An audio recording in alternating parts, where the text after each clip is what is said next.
What up, what up, what up, what up? Good morning. Good morning, everyone. It is H3, very much before dark. Ed.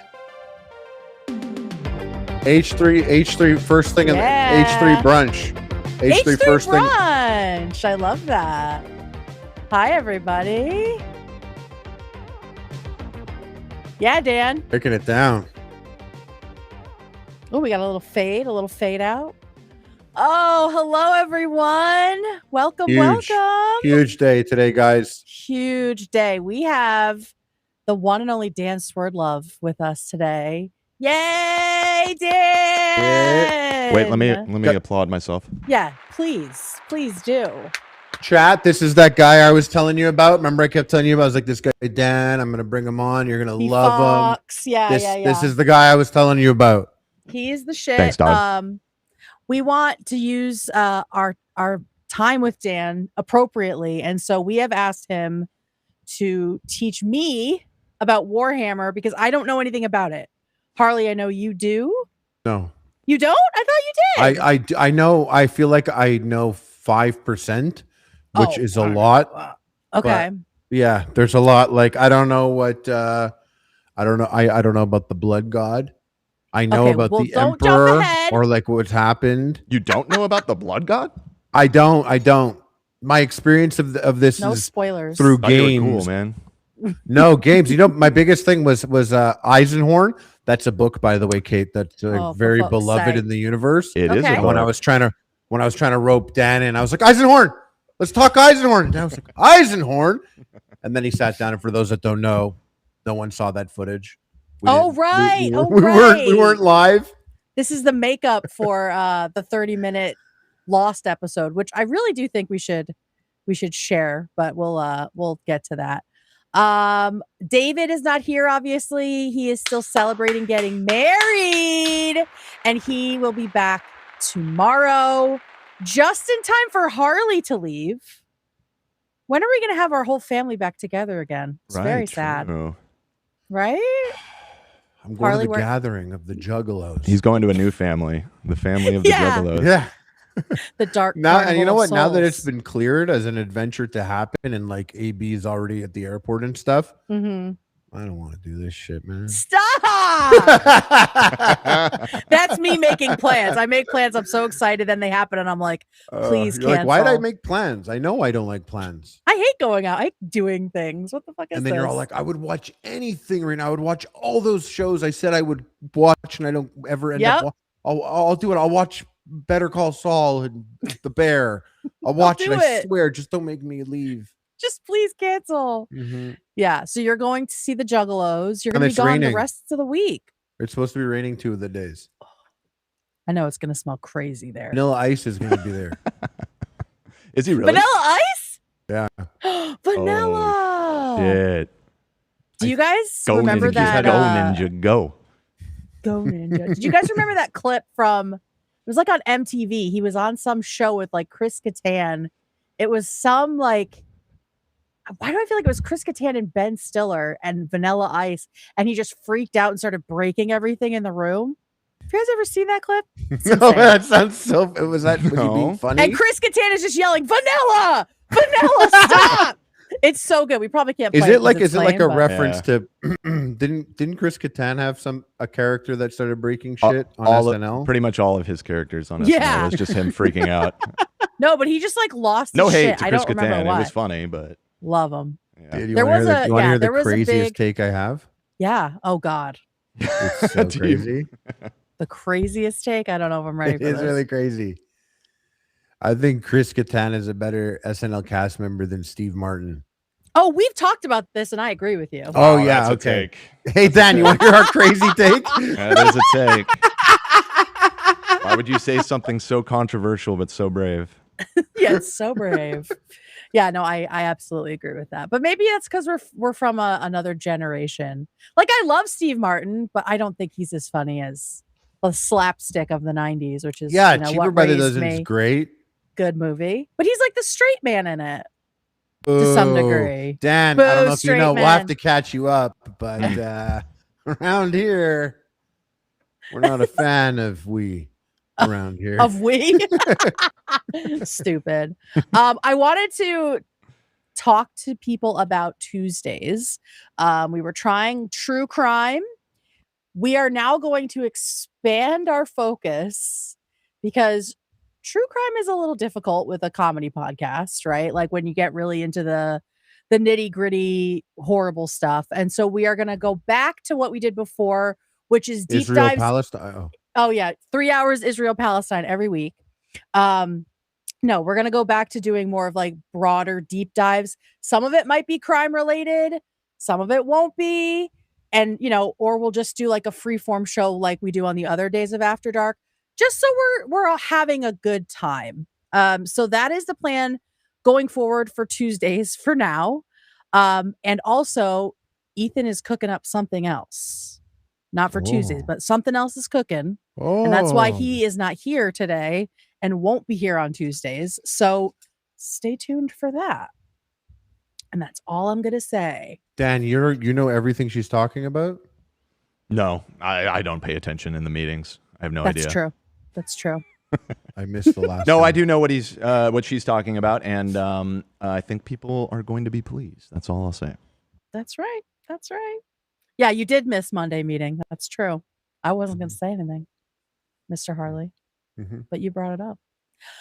Okay. I call AB and I say, you call into the meeting. Let me listen from your thing so they don't know I'm there. And I could hear if anyone's talking shit. Talking shit. Yeah. I'm going to do that next time. I'm going to talk some shit and see if you remember it.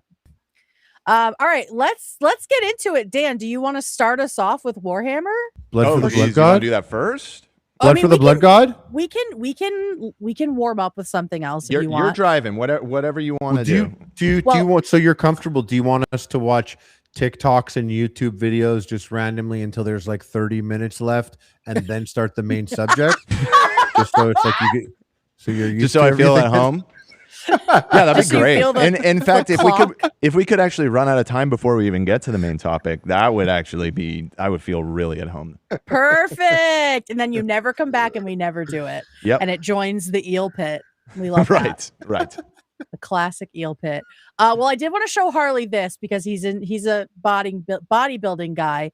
Have you seen this dude? I got podcast body right now, by the way, so I don't. Do you see this guy? Yeah. You actually should look at him from the back. Why didn't he tan his face? That man's head is sewn on to someone else's body. I know. What? I know. It is really like because it's racist. Oh, is that why? Oh, interesting. Yeah. Interesting. Like, but not to it's do just it to 90% of your body? It's inappropriate to do it that way, I think. Oh. Okay. Fair I enough. honestly, I've never Okay. otherwise I've never known.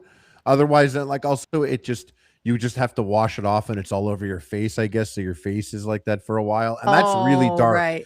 Like they go like 10 shades darker for this stuff. Oh my God. Mhm. Now, Harley, is this guy all natty or what? What do you think? This is a prime. This is a prime example of what a space marine would look like from Warhammer. But I was going to 2 feet say the same taller. thing. This is actually a little appetizer for the Warhammer segment because this is actually a space marine. Really? Yes. Yeah. Whoa! Look at these things back here. What's that called? The latum is something. That's the lats there. That's the lats. Yeah. Look at It's the weird because you fucking look at some veins. muscles and you're like, oh, like that's what that muscle's supposed to look like, or that's what that It's muscle not, could look but- like. Yeah. I mean, like you look at some of these bodies, you're like, oh, that's like it's so exaggerated, you almost learn from it. You're like, oh, yeah, like there oh, it is. Look at these veins. Like I didn't know our veins were like that in our legs. Oh my goodness! Look at that. Really crazy. His back is insane. His back. I want to try to find his back. And what is it? Like, I don't know. I don't remember how old he is, but I think he's like a new generation guy. What is this discoloration here? Is that from the tanning? Could be.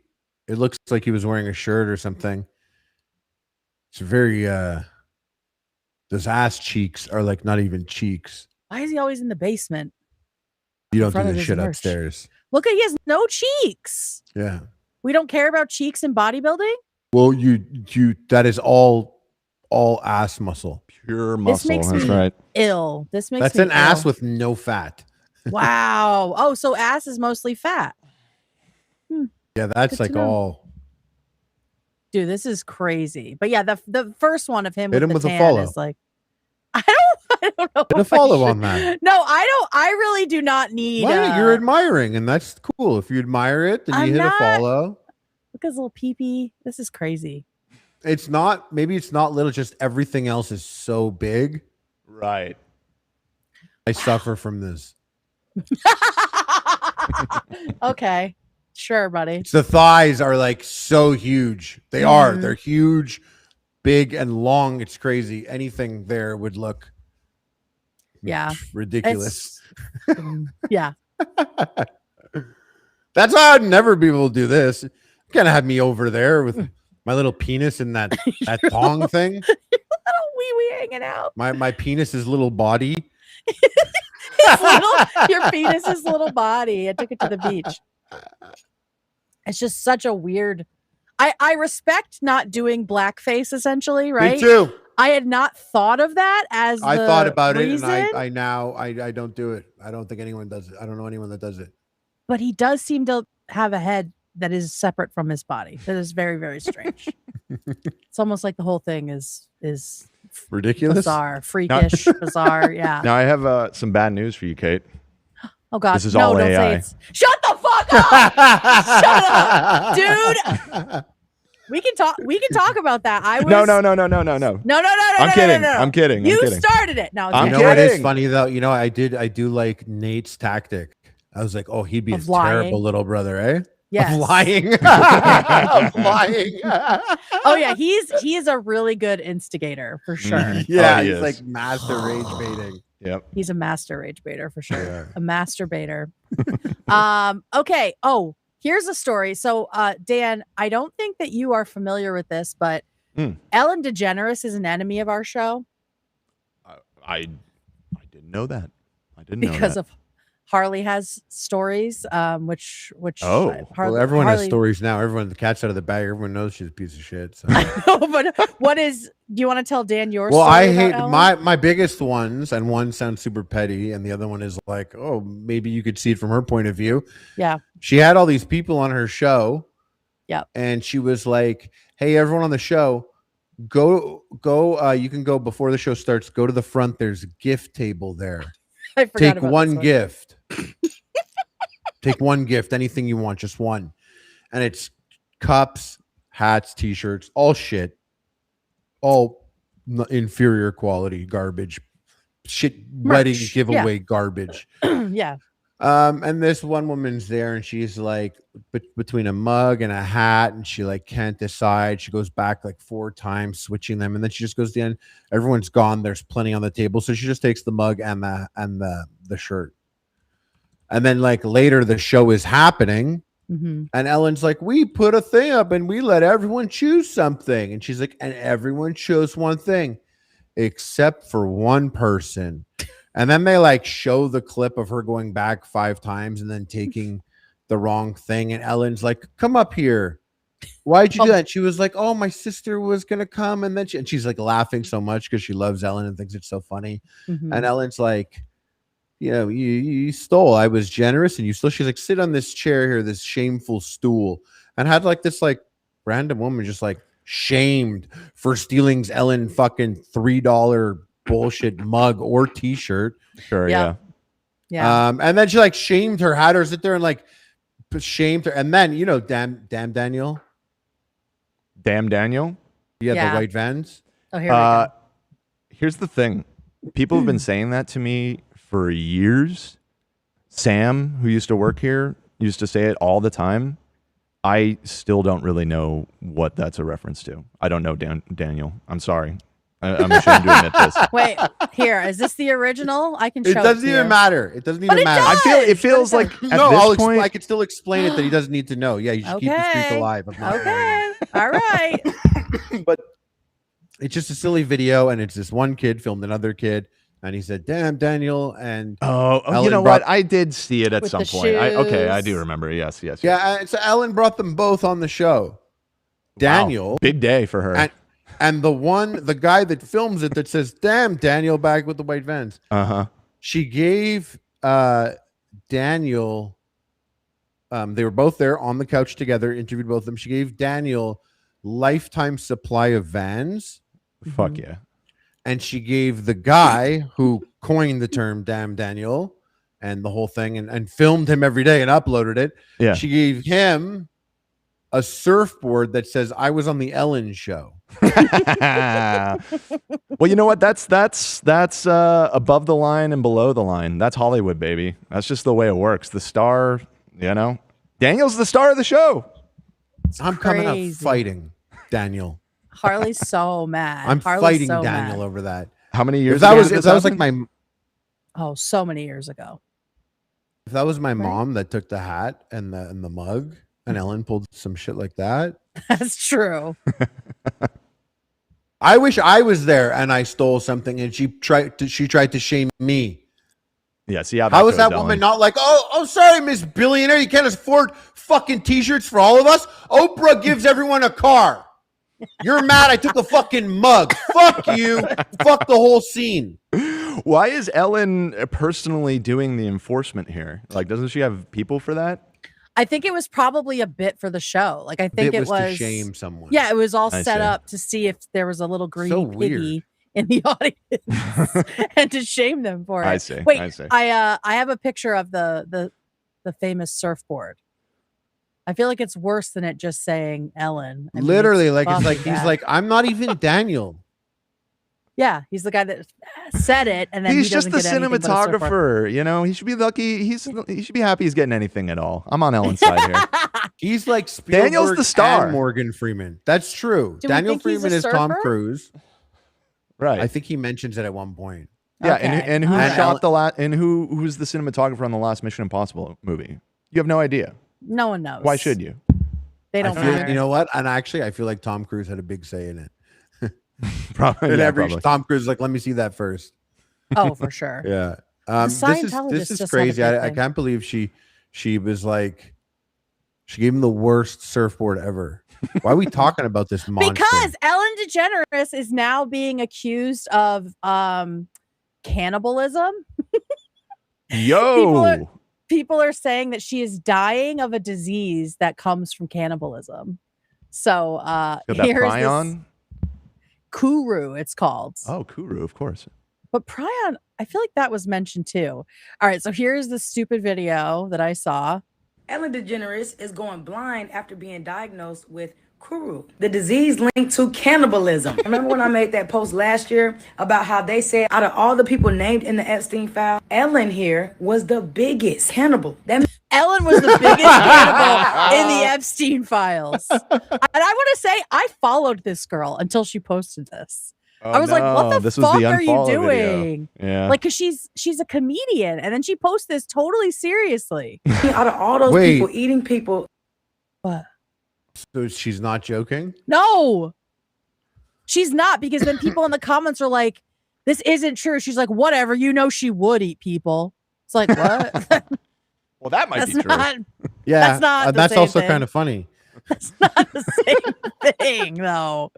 in the Epstein files, nobody ate more people than this old young man. Ellen ate This so old young many man. people, she going blind about that shit. That's how you know you're not supposed to eat people, because there's diseases linked to eating people. Well, You know who that's true. else used to eat people? The giants, aka Nephilim. I think Oh my God, Nephilim! Oh, my boys. Big Nick fan. Let's go.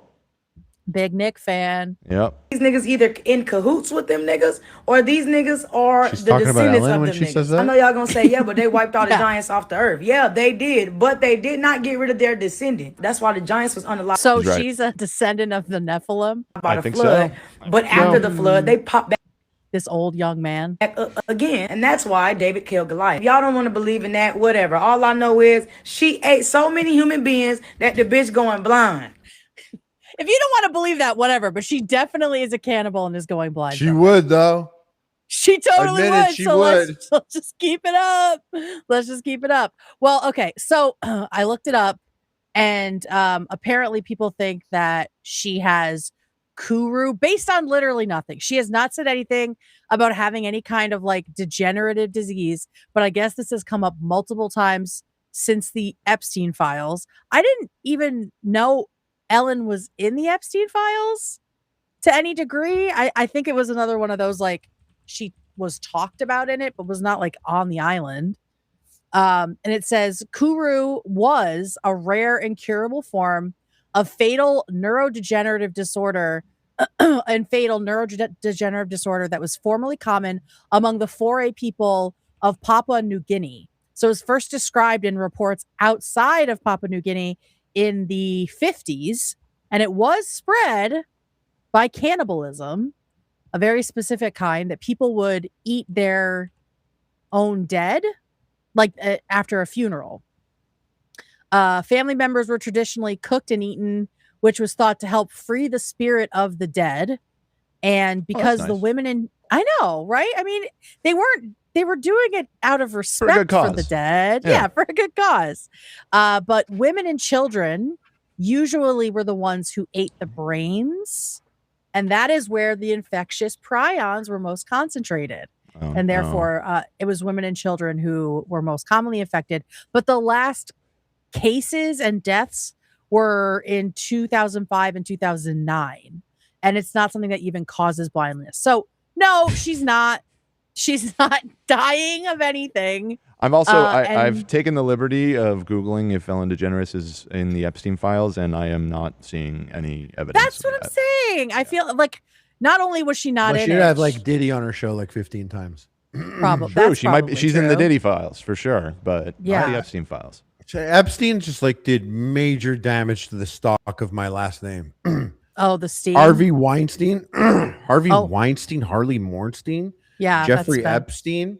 I say people don't come across a Steen name often, and then they get bombarded, and then I'm like, oh, I'm Harley Mornstein. They're like, what did you say? It sounds more, Harvey Weinstein probably really fucked you. Yeah.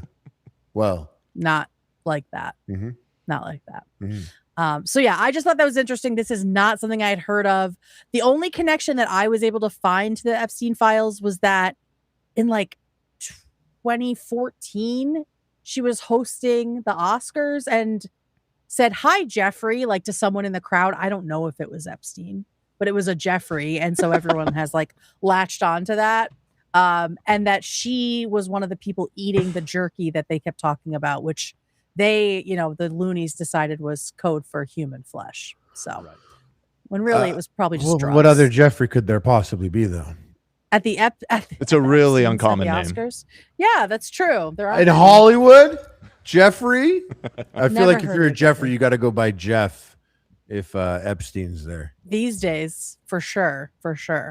So yeah, guys, don't worry. Ellen's okay. She's gonna be all right. Good. Right? Thank God. Okay, we have one more little story.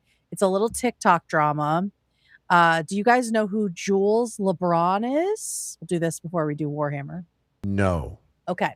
You will, I think, because she came up with the very demure thing that was an earworm forever. That was to me so annoying. I did. You guys that probably. a lot. I was gonna say you guys probably ate that shit up here, eh? I hated it. I thought it was never so became annoying. like a show meme, but it was definitely being passed around the office at various points. Yeah, I mean, it was like a vocal stim for 6 months. It was crazy. So here she is. This is the original video from 2024. My makeup for work, very demure, very mindful. I don't come to work with a green cut crease. I don't look like a clown when I go to work. I don't do too much. I'm very mindful while I'm at work. See how I look very presentable? The way I came to the interview is the way I go to the job. A lot of you girls go to the interview looking like Marge Simpson and go to the job looking like Patty and Selma. Not demure. I'm very modest. I'm very mindful. You see my shirt? Only a little chichi out, not my chocho. Be mindful of why they hired you. A little chichi, not my chocho. Here's your reality check, diva. What's the name you'd like me to make it out to? Okay, so that's the original video. Everybody went crazy. She blew up. She went viral, right? But it turns out going viral, shockingly, does not mean you are set for life. Because now she recently, like last week, she went on TikTok begging for help with her teeth. My teeth are falling out of my head, and I need your Aw. help. Listen, I know. I'm very uncomfortable making this video because this is a video I thought I'd never have to make. About maybe like 4 or 5 months ago, I had a deal with a dentist, and he was going to completely take out all my teeth. See, now if we were still and give friends me with brand Jimmy new- Lee, a brand new set of teeth, because Is a dentist? through addiction, my is Yeah. Jimmy Lee a dentist? Yes, he is. That's his thing. A fucked up dentist. teeth are severely destroyed, and the deal ended up falling through. And for the past maybe 2 months, you guys know I've been on my own dental health journey. I've gotten, a few cavities filled. I had a root canal. So I'm just going to show you some of the comments here. People are pissed about this because she's asking for $50,000. Oh. Yeah. And so people That's a lot of say, my cash. grandma gets, what'd you say, Dan? That's a lot of money for Yeah. dental work. Yeah. Quite a bit. Yeah. So this girl says, my grandma gets $1,000 in Social Security a month and only gets $25 in food stamps, and her teeth are falling out, and she's so embarrassed about it. Who's helping her? No one. We're all struggling. I pay for my own braces at 19, making $10 an hour. Genuine question, not trying to be an asshole, but what do these influencers do with all their money? Like, I'm confused. Yes. Yeah, that's the tricky thing is like you don't automatically get it.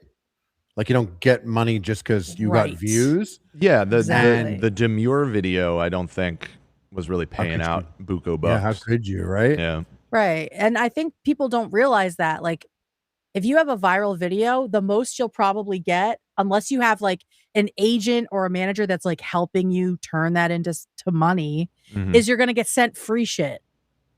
That's what it is. You're going to get free makeup. You're going to get free whatever is on brand for you, and asked to make like 2 to 3 videos about it. None of it is actually free. In the smallest chance you get a job at age 3 or a gig at age 3, like I did. I held on. like I did. held on long, and I'm part of a team now. Yep, same. But it's not common. It is not common.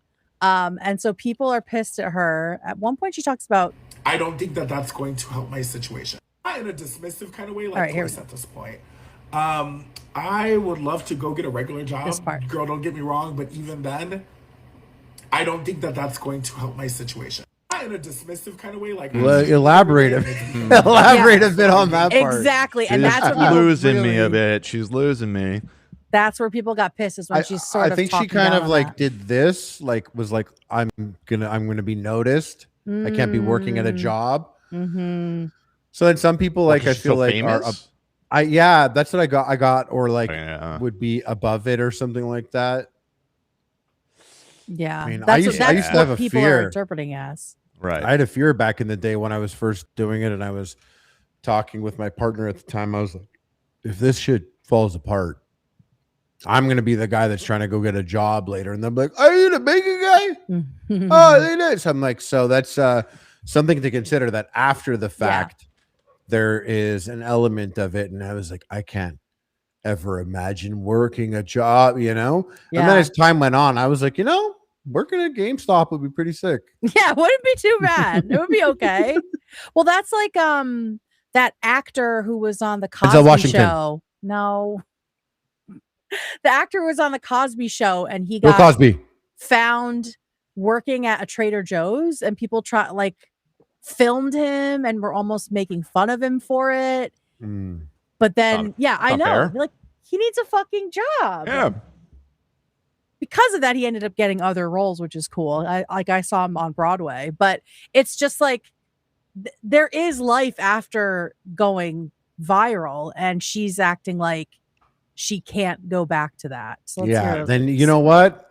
Then you got to find a boxing opponent and get in the ring. Get in the ring, girl. Get in the ring. I would love to go get a regular job. Girl, don't get me wrong, but even then, I don't think that that's going to help my situation. Not in a dismissive Like way, instantly I'm leaning streaming every to day. end that clip right there. Let's stop talking about it. Yeah, and then she's like, not to dismiss 9-to-5 jobs. But And how it's old becoming is this very person? I have no idea. I mean, I would guess mid-20s. Me too. That's my thought. Yeah. She can't be in her 30s. Well, successful. I've gained I mean, a she good could. amount of she's not like followers us. over just What, in her 40s? This is some COVID antics. Yeah. This is formative years during COVID mentality type stuff. Yeah. I've seen it. I see it at the movie theaters. Oh, see the it. movie theaters. Yeah, the These people, COVID they're different. kids. I thought I always was like, we're messed up generation. Our music is whack. We're all blah, blah. And then I see the new kids and I'm like, whoa. They really took it to a whole new level of like, Dysfunction. yeah, like we Antisocial knew when we were behavior. being bad or being antisocial or causing a ruckus. They're like completely, it seems like they're completely unaware when they're fucking up. Yes. Yes. Yeah. For sure.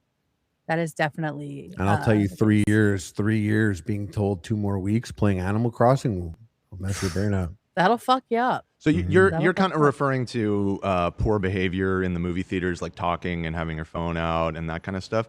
I got to tell you, I'm going to defend the youngins a little bit. I think it's a more universal phenomenon because I went and saw a movie just recently. What was it? Oh, I think it was the Bob Dylan Chalamet movie or whatever. So there weren't many young people in there. It was like all boomers. Yeah. In that theater. And I was sitting next to a woman that I would guess was probably in her 60s.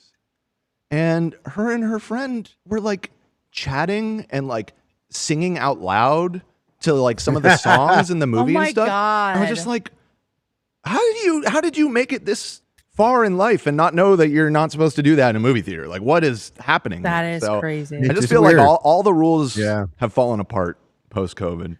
It's Yeah. not I it's agree not with just the that. youngins. I agree with Yeah, that. you know for what it sure. is, eh? Hmm. Vaccine. It's the vaccine. Yeah. No, It's the I was vax, just for thinking sure. that. It's definitely the vaccine. They're vaxxed. All right, let's hear what her Not pure bloods like us. Yeah, that's guys? right. That's right. Never vax. Like you Just- both put on the same voice. That's right. That's our conservative voice. It's our Truth Social voice. All right, let's hear what her argument is for not working a 9 to 5. Well, you want to know what my conservative matter voice of- is? Yeah. Check it out. How's it sound? Stupid. They didn't vet me, dude. They didn't vet me. I'm anti-vax, dude. They didn't vet me. No, I'm kidding. It's a joke. There's an army of people out there that hate me that are like, everything he said is dead ass. Oh, serious, 100%. and we're going to tell everyone that he said that. Dude, are there conservative Canadians? They can't be as insane as American. Oh, we Conservatives. had, what do you mean? Yeah. Our guy, we had a guy that did, took everything out of the Trump playbook. He was doing everything like Trump would. And then Trump was like, fuck Canada. And his whole playbook fell apart because he was all about like doing the Trump thing. Okay. And it was like, if you like Trump, you're going to like Canada Trump. And then Trump was like, Canada fuck Canada. Fuck Canada, we're And then- invading them. Yeah. And all the Yeah. people, and like, just turns out like conservative Canadians tend to be very proud of being Canadian. Oh, And well, like that took makes sense. major offense to it. So Ooh. it just splintered like his whole shit up. But yeah. Okay. All right. And our Shout last out to prime them. minister, the one that's boning Katy Perry, Yeah. Blackface His- guy. not You? bacon blackface. Oh, no, okay. yeah. He his son has music on the radio now. Oh, wow. Yeah. Gee, I wonder how that happened. Well, he's Hmm. worth like 100 mil, the ex prime minister. Holy shit. But he's also dating a superstar, so I'm sure she helped grease the wheels. Okay, let's listen to how she justifies thinking she can't go to a real job. followers over just a matter of weeks. But I know kind of way, like I'm streaming every day and it's becoming very successful. I've gained a good amount of followers over just a matter of weeks. But I know what that platform that's is she it's gonna streaming be on? I don't fucking know. Okay. Probably Twitch. Nah, a few yeah, months until yeah. that's stable. And I wanted to fix my teeth on my own, but I can't like go on like this. So Like- she's streaming, but she's not successful enough yet to fix her teeth. And it's more urgent then the money is coming in. I think she's saying. Every day it hurts. It hurts to drink water. It hurts to drink That's water, horrible. girl. Why? Because Like, I have a its whole teeth are on each sensitive. Yeah. Yeah, she probably has like all cavities and stuff. Oh, it's Why gonna are hurt there, so bad. Harley? Why are there two of you? side of the Oh, it must be glitching. Sometimes it does that. Sometimes he hides, Dan. Sometimes he hides. Okay, that's fine. Just know Just that go with it. everything's. I wasn't even looking, and I knew exactly what was happening. side of my teeth, and it hurts. All my teeth are moving, and they hurt all the time. All our teeth are moving. And I'm just tired of being in pain. I do And sympathize I hate that I with have to cut the this. internet. I know. Teeth I problems know. are the worst. Like I've had teeth problems my whole life. I was born with a bad hand, and my sister was too. yeah, and the pain is just constant, you know, and there's no escaping it really. And nothing really helps. So, I mean, while obviously she's not winning herself any points by saying I'm above working a normal job, Right. I do understand her desperation. Oh, it's because, terrible. yeah, I was it's terrified horrible. of the dentist for like 20 years of my life. If I opened my mouth and you saw the inside, it's insane. It's like all metal.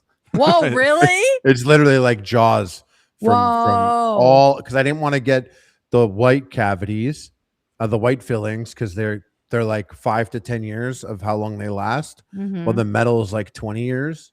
Oh. The dentist is like, your mouth's gonna be all metal, and I was like, I don't want to see you for a long time, motherfucker. And I put had it two teeth pulled, all Oh, metal. I was God. terrified of the dentist. That's why, like, I never went to the dentist till I was like 19. I was It's like 19. scary. I was like, you know what?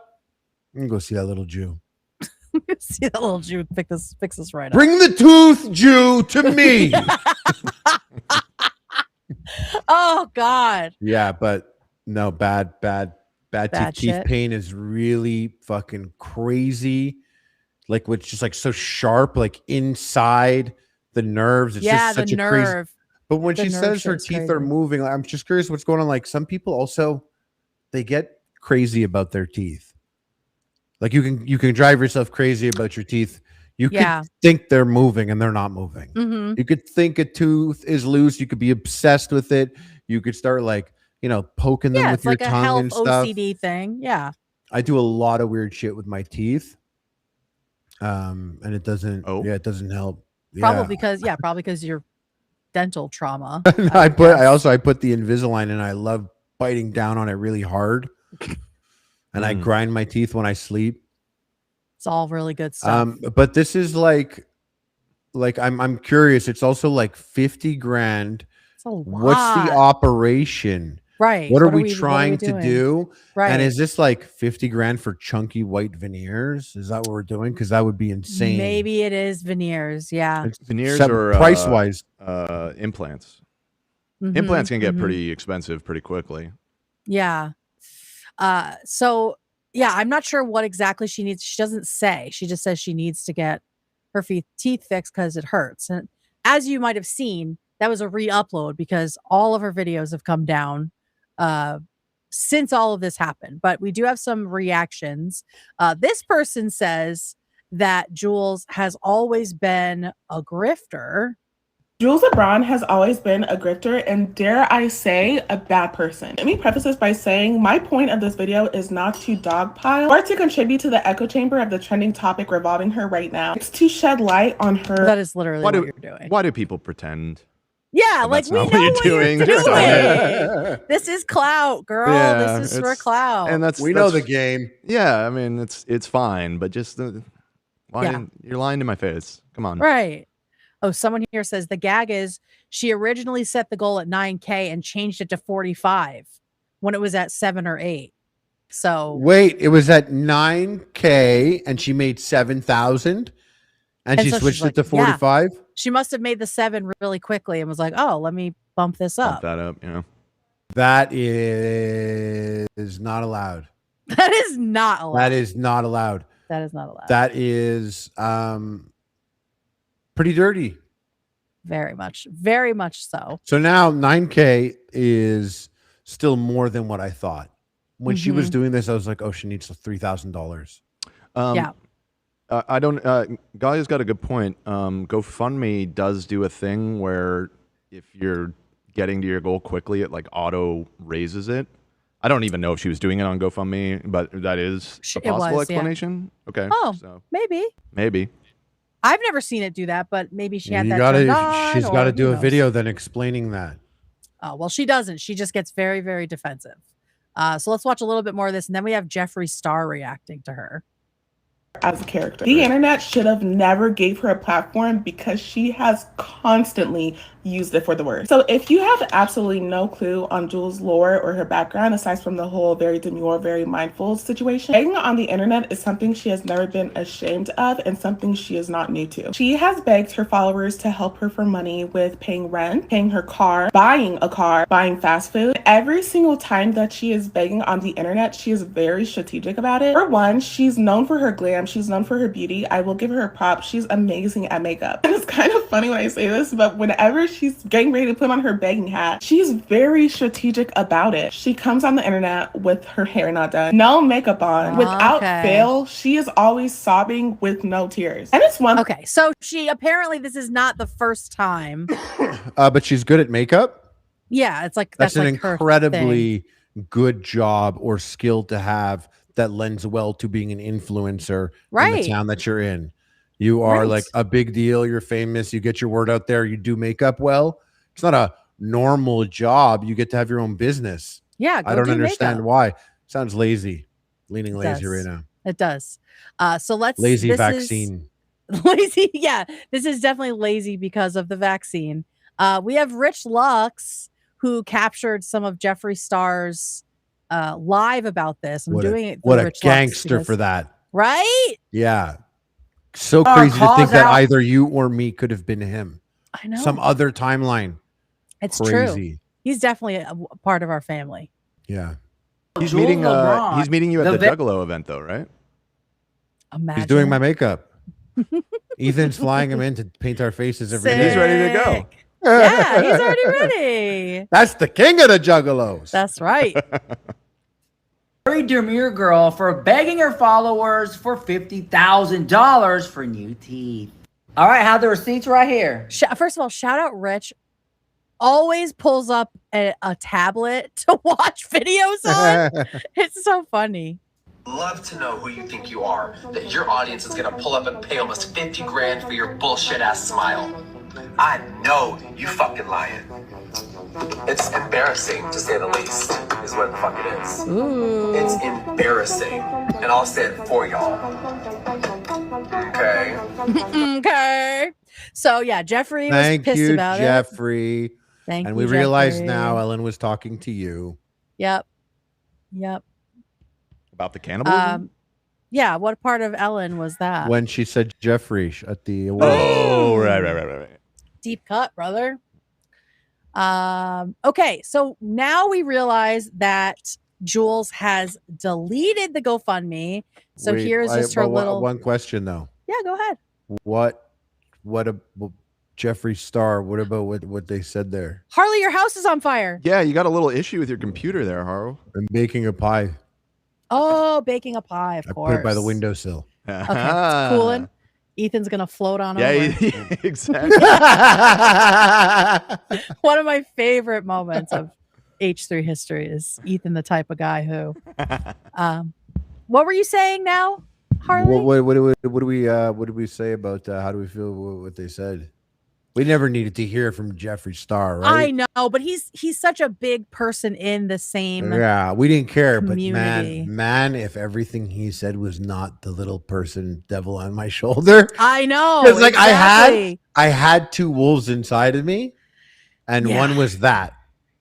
I know. I mean, I understand why people were pissed because shit is really bad right now, right? Like economically, and I think that a lot of the comments show that people are struggling, and so they feel like someone else should not be begging when they also can't make ends meet on things that maybe they consider less cosmetic, right? And so I totally get that. But she got dogpiled, like really, really bad.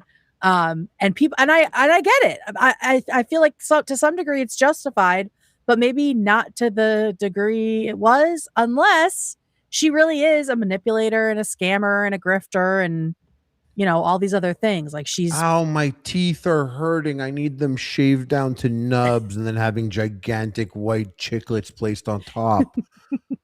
I need that. Yeah, I need don't. that. Yeah, she clearly was Veneers not are going supposed for. to be crazy painful. How much? Let's see. How much do veneers cost? $25,000. This says, oh my God, they could be up to $2,500 per tooth. Mm-hmm. Per tooth? I was Is going to add do up it quick if you need your whole mouth done. crazy. I Yeah. looked into it. I wanted to do it. How many teeth are in someone's head? I went up to my orthodontist and I said, I want to have Steve Harvey's teeth. Stop. I swear to God. And he was like, why? Well, that's insane. And I was like, I know, but everything I say and do will be way funnier. Oh my God, And I'm Harley. in the job of being fun. And this was before everyone, like I was literally, and I was in a weird place, but I went as a joke. I was like, make a joke of my mouth. Yeah. And now everyone in Ibiza is Ibiza. dead serious about it. Yes. They're dead. I was the joking. turkey teeth. I was like, make my face a joke. And my orthodontist was like, get Invisalign, chill out. That's crazy and expensive. And you got to don't ruin your teeth. And now people are like Boba Fett from Star Wars. They're has like going chunky white to really veneers. do It's it, yeah. off-putting. It's They really just weird. all look like nutcrackers to me. Like that's all I can see. Okay, so adults tend to have 32 teeth in their heads, $2,500 a pop. That's $80K, $80,000. If she was going to go that route, and if she had that many teeth left, so $50K could be a reasonable cost for that kind of thing. But no, I don't think that's something you should have your fans funding. So she deleted the GoFundMe. Everyone's been issued a refund. I don't know. I don't have much else to say on this. So she just did a little teeny tiny video saying that, like it's been released, and then she did a whole series of videos where it's just the top of her head like this. Everyone's been issued a refund. I don't know. I don't have much else to say on this. Okay, so she takes down the GoFundMe, and then I was like, what we were talking about earlier about the fact that being a meme doesn't really translate into money. And I guess she did an interview with Tamron. It could actually do the opposite. People could be like, we don't want this at our business. You just bring a lot of headache. Well, that's what happened with Ice Poseidon. Brittany Broski got fired when she did the kombucha thing. Her bank, she was working at a bank and they fired her. So it's not always great. It's not always great. All right. So this is Jules LeBron talking about when being a meme turns not fun. Start to not have fun. How soon in? It was because brands started, I thought Very Demure was kind of leading me into this new space. Yeah. So then I'm assuming that now this video that First had like of all, a funny get this woman a fan. She's like actively sweating. catchphrase is going to kind of lead me to a new level of things. Yeah. I'm not understanding at first that it's because of Very Demure. I'm understanding it as because I had videos that had 27 million views before this, 32 million views before this. So I was not understanding that that's what they wanted from me.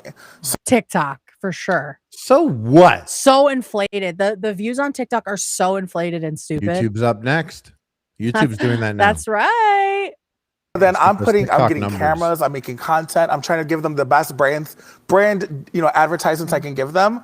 And they're like, but could you scrap all that? And could you just say Very Demure for us? And you're thinking, wait a minute. She's melting on camera. Like, help That's your not people. all that I am. That's when I started to feel like there's a disconnect. Okay. So yeah. So basically what we were saying, she was a meme and they just wanted her to do the meme. And that was upsetting for her and also not. They not may fun. have been like, what do you want to do? Do you have any ideas? She was like, I want veneers. That's the show. That's what The I show want to do. is I get veneers and I show everyone what it's like. Just put me on a reality show. To get the biggest, whitest ones. I saw people that went to this on TikTok. They go and get their eye color changed. Oh, yeah. I've started seeing that. That is fucking crazy. Do they like inject something into their eyes? Isn't that what it is? They literally put like a permanent contact little layer like under your eye, like under the gel of your eyeball. And like, God. And then all the doctors, the people, they're like, would you do this? And he's like, no. Yeah, they're all like, no, I wouldn't. You got to be careful with your eyes. Anyway, squirt, just doing it to these people. That's crazy. Oh, Dan, aren't you so glad you have beautiful hazels? Every day. You never have to do that. You never have to do that. Every day. Yep. Reminds me of my mom every time I look in your eyes. Really? Yeah. Aw. That's Dan has my cute mom's eyes. and gay. He has your A little mom's bit, eyes? just a That's really sweet. There's a button for that if you want. I won't tell you how to do it because it's your universe there. Gotcha. But there is a gay button if you ever want. Oh, there is a gay button, yeah. Oh, is that Tim Hortons? I thought you David's were press offering for me to hit the button to take that out. Oh no, the gay button. Let's see. Gay You're like, button? no, we could do. You're like, we could do more than that before we press the button. We can. Thanks for looking out, Harley. Oh, I see it. I see it. There it is. Yeah. Oh, makes me miss David. Okay, so then after that, after she takes the GoFundMe down, she keeps getting shit on. Good. And she puts up this video where it's just the top of her head again, and she threatens to kill herself. So here it is. Another little tiny one. So yeah, you can see how it's getting a little bit manipulative.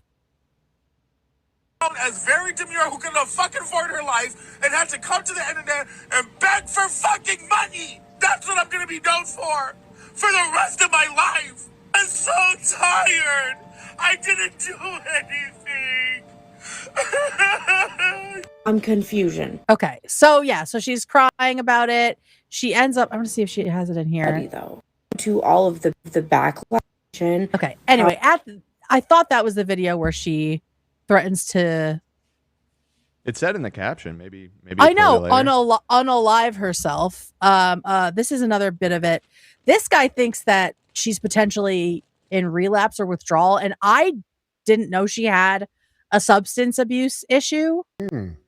So that adds another layer to it. A that we huge can layer. talk If someone about is it. asking for $50K cash. Yeah, I know, right? Seems Might interesting. also They're like, explain it's the not- state of the teeth, right? Oh Yeah. yeah, true. True. That's true. And it's also being like, no, I swear I'm not gonna get drugs. I'm gonna get gigantic white veneers. And it's like, no, everything is not good. Yeah, all of it's bad. We need to restart the whole plan. Let's build a strong foundation and work from there. Let's go to the hospital. Yeah. Start at the hospital, and then we'll see what happens from there. All right. So here is a little bit more from this. That's what I'm gonna be known for my teeth. I deserve this. I'm gonna probably fucking myself. Oh, there That's it is. I'm gonna probably effing kill myself. Fuck I'm at. I just want myself. I'm tired. I feel like I fought my ass off for this fucking position. And for what? No one cares. No one cares. After this, my position? life is gonna be ruined. I guess Like the position TikTok of position? being famous on TikTok. Oh, I mean, this is very unhinged. yeah. It's a wrap. After this, I'm never gonna get a fucking brain deal again. I'm never gonna be able to do shit again on the internet. Well, I'm gonna be this no- Well, this you're is right, but it wasn't because of the other stuff. It's going to be stuff like this. as very demure, who couldn't fucking afford her life and had to come to the internet and for the rest of my life while my family sits here and makes me pay $3,000 a month I can't fucking afford. And I've been saying I can't afford this. I'm so tired. She's saying What her is that? family's making her pay $3K a month. Yeah. That was. What does that mean? Is that for rent? Unclear. Why That she would needs to be. pay. That'd be a little weird. That'd be insane, right? Everybody has to pay rent. Yeah. No? What is going on? I didn't do anything. I didn't do anything. I want to know, man. I just want to kiss off. I'm so tired. I'm just a person. I didn't mean for this to go how it went. Okay, at this point, Jules. All right, so I that want to felt like hear from crocodile that tears. that friend of hers or a person that knew her. I want to hear her talk about that one and see if she's still like, is that the extent? Yeah, is that the extent of the grift like that? It's got, I mean, it seems like that's what it was. It seems like that's what she usually does. She seemed like she had done that before. The like that just sounded so fake. I'm sorry. Me like trying to cry loud enough so my parents hear it in the next room. My brother's fucking with me or something. Exactly. The exact vibes. Stop. Okay, so here she is talking. That's me. Oh, go ahead.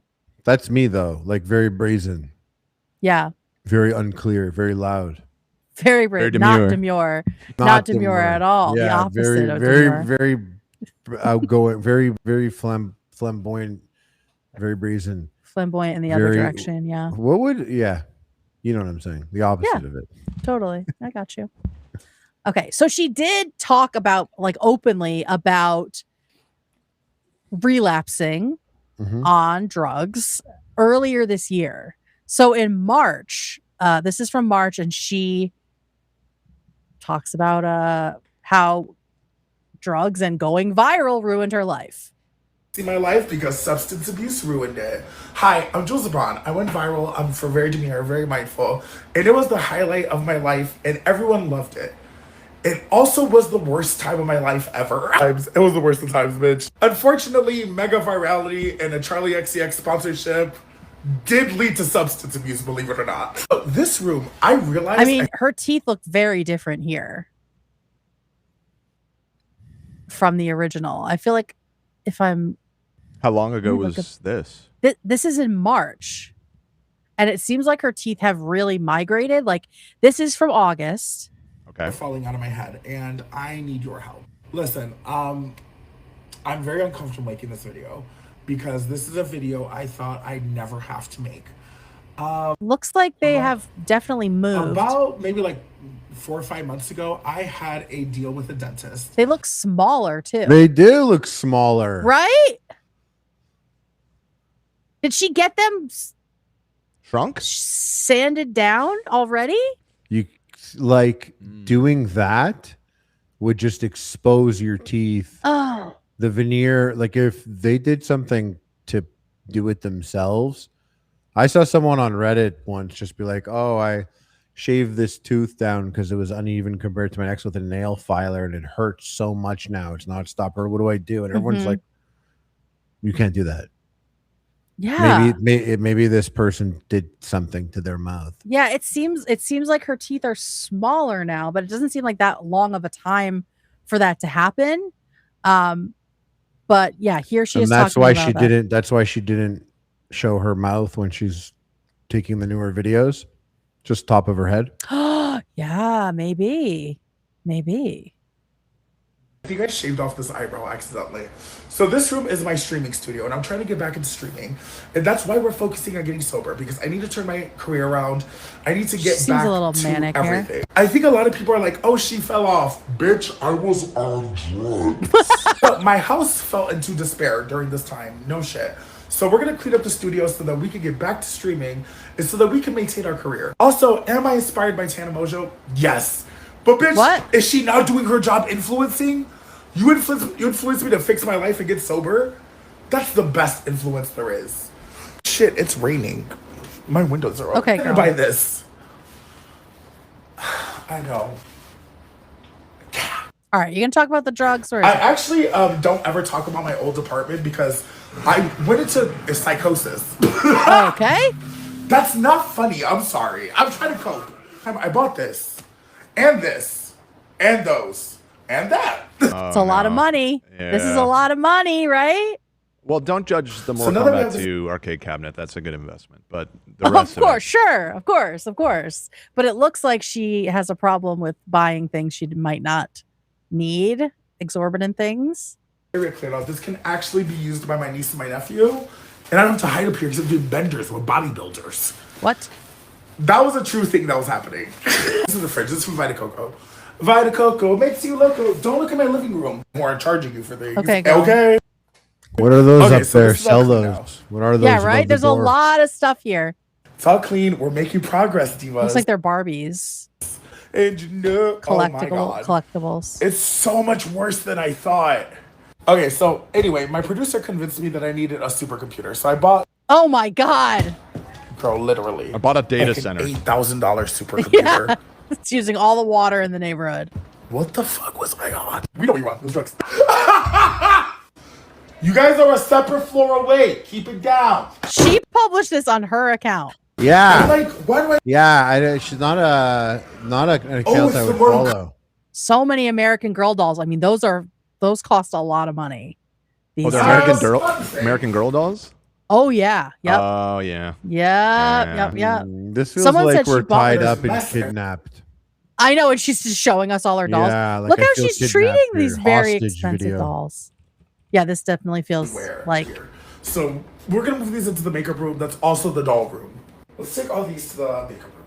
Really. And like, I got silverware in here. It turns out when you're depressed, bitch, and you like leave your dishes to rot, you just throw out the silverware. wow. Okay, so yeah, not great. We're Not great paying with for her your- money. You're not paying for your teeth if you're gonna throw away all your forks. Right, exactly. She's treating it like it's like plastic forks. Like it's That is you just use it once. crazy. That is crazy. Please, I need 50K. I need to buy many sets of silverware because they're single use. Okay, so then a couple days after the meltdown where she says she wants to kill herself, she posts a video of herself being wheeled to an ambulance. Obviously, this had to be re-uploaded. And she says, "You see how I collapsed from stress? Very demure, very mindful. You guys got me. You guys got me." All right, so she gets wheeled to an ambulance and apparently was suffering from cardiac arrest as a result. Because I asked for help with my teeth, the consequences of asking for help was cardiac arrest. She doesn't say anything else, but yeah. So she now has said that she had a heart attack because of the stress. Look what we did to her. Look what we did. And then this is what she posted just earlier today or last night. I'm gonna be honest with you guys. You know, when you're in that hospital bed and you have collapsed and you just watched like Perez Hilton, like almost unalive himself on live with thousands of people watching. I'm watching several of my plus size mutuals get canceled. Every single person that the media is hating right now, or social media I should say, is plus size and or trans. Like, I'm watching these same people explain themselves eloquently and very clearly, and I'm watching the internet purposefully misunderstand them. Now I am probably the first person to be like, that's misogyny, that's transphobia, that's fatphobia, right? Girl, this is not any of those things. This is people being upset that you were begging for money when they, as your fans, know how terrible you are with money and that you might have a drug problem. Hey, listen, I don't know you, but if she's saying that, you really got to start reflecting. That's true. If Kate is saying it's not fat phobia, you know, like, come on, girl. Like, it's not a good look. I'm sorry that she is feeling the way she's feeling. And I hope that she is able to find, well, sobriety, the right combination of medications, perhaps, some sort of support system, and a job. A way to make money so she's not feeling this stressed out all the time. So yeah, I mean that's the Jules LeBron tea. And she's also was like making Hayden Panettiere's death about herself. And I mean she's a bit of a mess. And that does happen. Bit of a mess. That does happen when you go super viral sometimes. Isn't what you thought it was going to be. You know, it feels like her expectations were a big part of the problem here. Mhm. Sometimes going viral in substance abuse can make you very chill and funny. It's true. Mhm. Sometimes you get paid for substance abuse. Hey, you know what I do want to say? He didn't buy any of my drugs. Yeah. He didn't. But he hit me up and was like, how much was everything for Shambhala? Mm-hmm. And I was like, nah, I was going anyways. And he was like, no, I got, and he just, yeah, he paid for the trailer and everything. dude. Ethan just did it. Shout out. Hit me up. Here's a question for you. And I had a question. I was like, what kind of memberships you get on that video, bro, that you're hitting me up now? Let me see everything going on back there. Give me a password. Oh God. Something I didn't talk to you about with Shambhala. Okay, you are the Shambhala expert. Mhm. You go to Shambhala with no cash. What is that move? What's that move about? Going there with no cash? Mm-hmm. Did I have a problem at any point?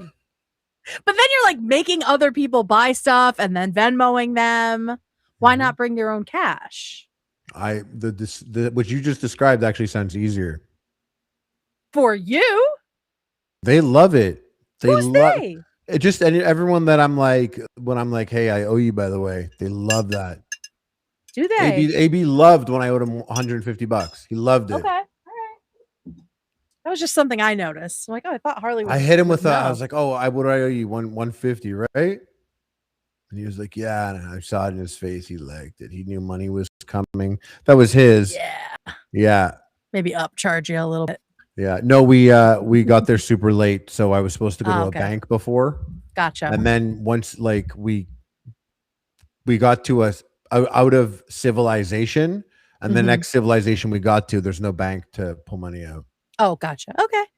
All right. Just wondering. Yeah. Well, Dan, I think it's your time if you're there. I'm here.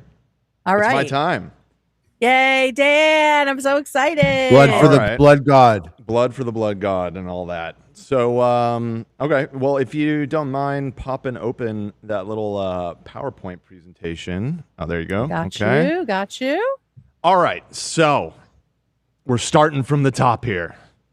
I guess I'll start by just asking you, what is your, what do you know? What do you know about Warhammer? I know that you paint figurines. Okay. And is that it? That's literally it. Okay. And what would you, on a scale of 1 to 10, what is your like familiarity and interest in like science fiction and you know, and I guess fantasy, just genre kind of stuff like that? Where would you place yourself? Because I'm trying to figure out the familiarity level of she loves how much I need to explain, you know? Probably like a 6 or a 7. Like I've dabbled in some Baldur's Gate. So I like does that help? Definitely. I mean the DNA. So Baldur's Gate is based on Dungeons and Dragons. Right. Dungeons and Dragons and Warhammer are I wouldn't say distant cousins. Kissing cousins. Yeah, they're medium cousins. Medium distance cousins, I would say. Say kissing cousins. Say kissing cousins. They're kissing cousins. They're cousins that are in love. Whoa, your family's weird. Stupid idiot. Continue, Dan. Okay, so that's how good. this is gonna go. By the way, that's how this is gonna go. So a 6 or 7 is very good. So you kind of have a baseline of knowledge for this kind of stuff. Here, let me. I'm gonna pop open the PowerPoint over here so I can look ahead a little bit. Yeah. All right. Well, so that's good. So I think I know what I need to. So let's go ahead. You can advance to the next slide. So all right. We have. Whoa. What the hell is Warhammer, and why are there 40,000 of them? Okay. So it's British first and foremost. It's the most important thing to know about Warhammer is that it's British. Shut up. And I'm only half kidding because there is sort of the wry, satirical British humor that kind of runs throughout it. Okay. And the other important thing to know is that the tabletop game is what it all kind of emanates from. but it's become much more than that over the 40 years of his ton of video games. 40? Yeah, it's almost like 40 years. Oh my gosh. And a ton of video games in the last 10 years. Ton of video games, tons of books, and we'll get to that. I have a whole section about the book thing. Weirdly, up to this point, pretty much absent from visual media. There are a lot of shorts, especially in the last, I would say, 5 or 6 years. Games Workshop, which is the company behind it, has started to kind of push these things a lot more. But up until that point, there really wasn't much visual media, TV shows or movie. There's no Warhammer movie. There's no Warhammer TV show. But that's changing in the near future here. Yeah, and we'll get to that in just a moment. So really, at its core, like you said, what is Warhammer? They're little toys. You buy plastic.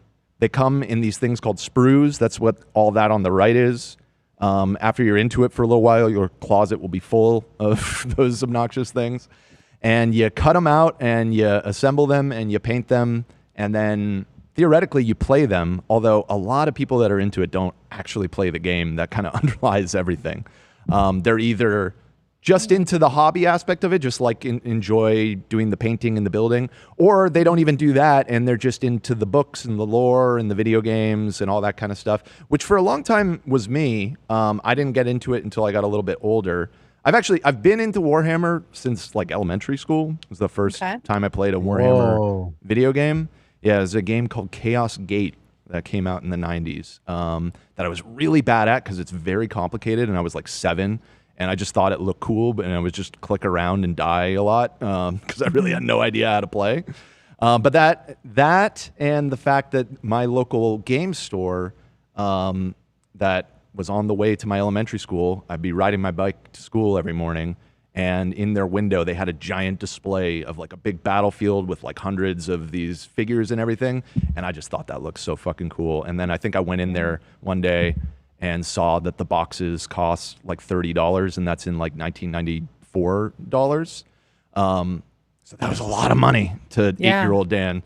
So I put that off until I was an adult and had a job. And then eventually I did get into the tabletop game, but Warhammer actually started as a fantasy thing. You'll notice it's Warhammer 40,000. That's because it's the sci-fi version of it. The original Warhammer, it's just called Warhammer, is a fantasy thing that is more like Lord of the Rings and Dungeons and Dragons and that kind of stuff. And after that kind of took off and started to get successful in the 80s, they decided to do a sci-fi kind of spin-off of it. And that DNA still runs under everything. So all of the aliens in Warhammer, they're all fantasy races. There's orcs and elves.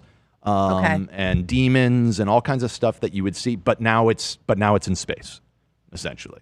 It's in space, and so is 40,000 the year? That's the year that it takes place. Oh, okay. Yes, so it's the year 40,000, and I'll give you the setting intro in just a little bit. So why are you hearing so much more about Warhammer right now? Well, it's more popular than it's ever been. Games Workshop is making buku bucks selling these plastic figures. Oh my God. I think it's one of the most profitable businesses in Great Britain. That is crazy. Yeah. And that wasn't always the case, but it's steadily gotten more and more popular over the decades. And I think more people are into it now than at any point in the past. So here's the big thing. Recession indicator. Right, yeah. So Henry Cavill, who you may know as the actor who played Superman in the Snyder movies, and also the main dude from the Witcher series, he is a big old nerd Henry in real Cavill, life. Kate? You know Henry Cavill? Yeah, Kate? I know him. Isn't he gay? Aren't you? I think he's gay. I don't know if that's true, but sure, he's gay. Let me see. Henry Cavill gay. Oh, he's not gay. I'm thinking of someone else. Continue. No, he's Canadian and Jewish. Yeah. Oh. So Anyway. It's the same ballpark. Yeah.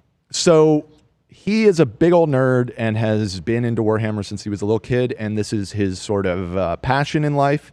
and he has been trying to get a Warhammer television series in development for several years now. I feel like it was initially announced that he was attached to it like 5 years ago or something.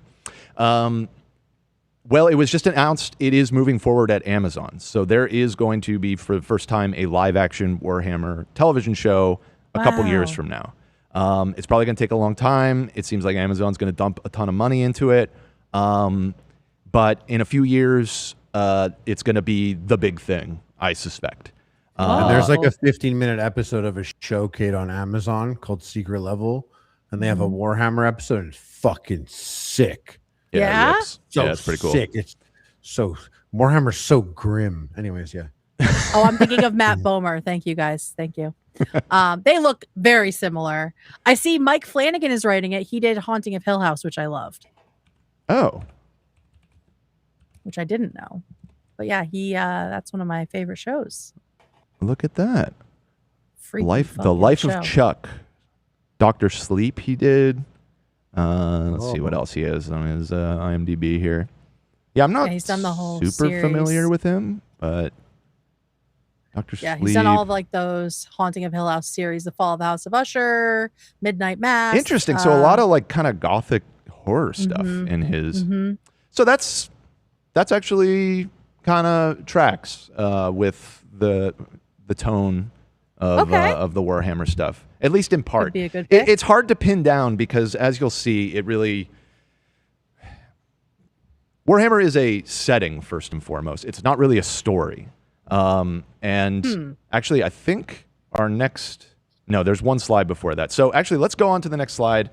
Okay. And there is this iconic intro that has existed since the 80s. That I am going to read to you in my best Doom and Darkness voice. Do you have this memorized? No, not memorized. That's way too long. Okay. But I am familiar with it, and it's a pretty iconic. People that are into Warhammer know about this. This has evolved and changed over the years. This is, I believe, the original one that came out in 1987 in the book that you see on the side here. That was actually subtitled Rogue Trader, and I feel like it gives you this is a good crash course to the setting to just give you a sense of what's going on and the tone and everything. So hold on one moment. This is called Rogue Trader? The original Warhammer game was called Rogue Trader, yes. Okay, that was one of the better video games that I got recently in the Did you play it? 5 years, Rogue Trader. Yeah, Oh, it's very awesome. Baldur's Gate. Yes. Yeah, it's very Baldur's Gate coded, and you're like, if you don't hurry to do shit, drastic things happen, and I didn't realize, and it's fucking hard. But yeah, it's a very difficult game. But yeah, I enjoyed that one quite a bit. All right, so I have some music to set the tone. Here we go. Tell me, you can hear this, right? Oh yes. Yes, I was scared it was going to be the baguette music. All right, are you ready? It is the 41st millennium. For more than 100 centuries, the Emperor has sat immobile on the golden throne of Earth. He is the master of mankind by the will of the gods, and the master of 1,000,000 worlds by the might of his inexhaustible armies. He is a rotting carcass, writhing invisibly with the power from the dark age of technology. He is the carrion lord of the Imperium, for whom 1,000 souls are sacrificed every day, so that he may never truly die. Yet even in his deathless state, the Emperor continues his eternal vigilance. Mighty battle fleets cross the daemon-infested miasma of the Warp, the only route between distant stars, and their way lit by the Astronomicon, the psychic manifestation of the Emperor's will. Vast armies give battle in his name on uncounted worlds. Greatest among his soldiers are the Adeptus Astartes, the Space Marines, bioengineered super warriors. Their comrade in arms are Legion, the Imperial Guard, and countless planetary defense forces. the ever-vigilant Inquisition, and the tech priests of the Adeptus Mechanicus, to name only a few. But for all their multitudes, they are barely enough to hold off the ever-present threat from aliens, heretics, mutants, and worse. To be a man in such times is to be one amongst untold billions. It is to live in the cruelest and most bloody regime imaginable. These are the tales of those times. Forget the power of technology and science, for so much has been forgotten, never to be relearned. Forget the promise of progress and understanding, for in the grim, dark future, there is only war. Jeez. There is no peace amongst the stars, only an eternity of carnage and the slaughter and the laughter of thirsting gods. Whoa! Fuck yeah, dude. Fuck yeah. I'm building an army, bro. I'm building an army. I'm in. A fire team. What's the smallest squad? Kill team. Kill team is the smallest you can do. I'm putting together a kill team. Wow, Dan, that was beautiful. Thank you. Holy shit. I didn't write it or anything, But you know what? do a You were great familiar voice. enough that if you were in an elevator, let's say, and someone was standing behind you and started to speak it, but one or two sentences, you turn around and you're like, Warhammer? You doing Warhammer Right? right Like now? there's a couple, I feel like, yeah, you would recognize. If someone The says Carrion it's Lords. the 41st millennium, you're Yeah. like, oh, hello. Henry. Dude, that's hello. fucking sick. It's giving Dune. It does remind me of Dune, like the Imperium. So funny that you should mention that because, well, you know what? We'll get to it because there's a whole slide about this. Okay. Yeah. So you can actually advance to the next one. So this was Okay. kind of the point I was making earlier when people asked, like, what is Warhammer? Okay. I saw it explained this way once, and I thought this was a really good way to sum it up. If you were to ask what genre World War II movies are, the answer is it totally depends, right? Because it's a setting. So within Warhammer, there are war stories, there's detective stories that have like kind of a noir vibe. There's horror stories. There's comedies. There's like, it just kind of depends what angle that particular author is. Because I always thought Warhammer, I was like, I don't think it is a canon. I think it's just a vibe. But then I went in further. I'm like, oh, there is a story. There's like story. A main character to an extent. It's like a of universe sorts in a that way. stuff's happening. In the grand, like in the way that, like, I guess Darth Vader or Luke Skywalker would be. But it seems so huge that I was just able to be like, oh, it's just a vibe. But this is a great explanation that it's similar to like a World War movie. Right. And you can take that in so many different directions depending on the setting. And, it could be like a prison escape movie or whatever. You can do almost any kind of movie within that setting. Same thing applies here. Is there a story that is as dog shit as Pearl Harbor? The Michael Bay Warhammer. Pearl Harbor? Yeah, the one with Ben Affleck. Ben And Liv Affleck. Tyler. Yeah. Terrible. So you're asking facetiously. The answer is yes, because the quality of the output from there's so much Warhammer shit. It is definitely not all created equal. Some of it is pretty lowbrow, and some of it is genuinely really good. I would point to the one that Harley's familiar with, the Eisenhorn books, as listen, it's not high literature or anything, but they're page turners.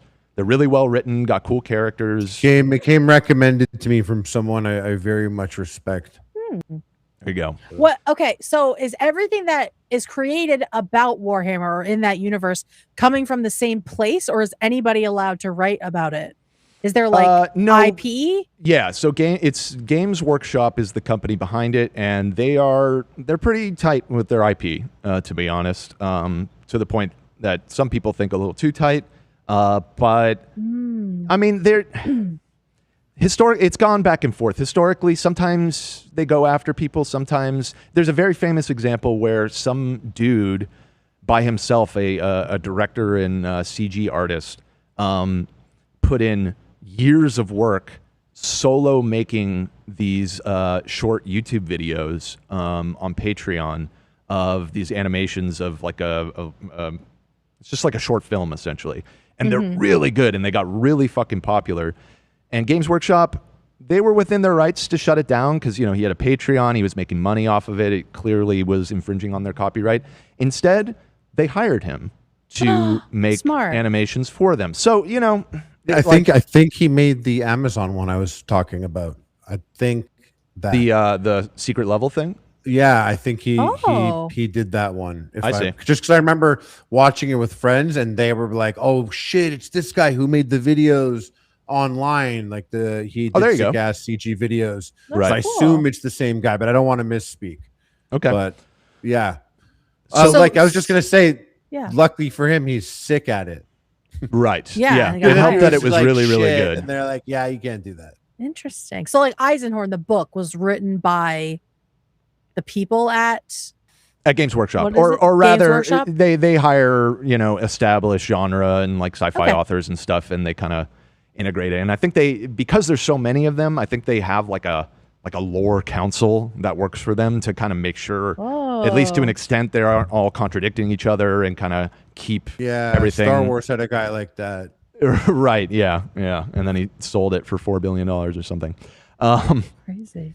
So yeah, I mean, again, there are plenty of contradictions that still happen, but they do their best to kind of, you know, keep things on track.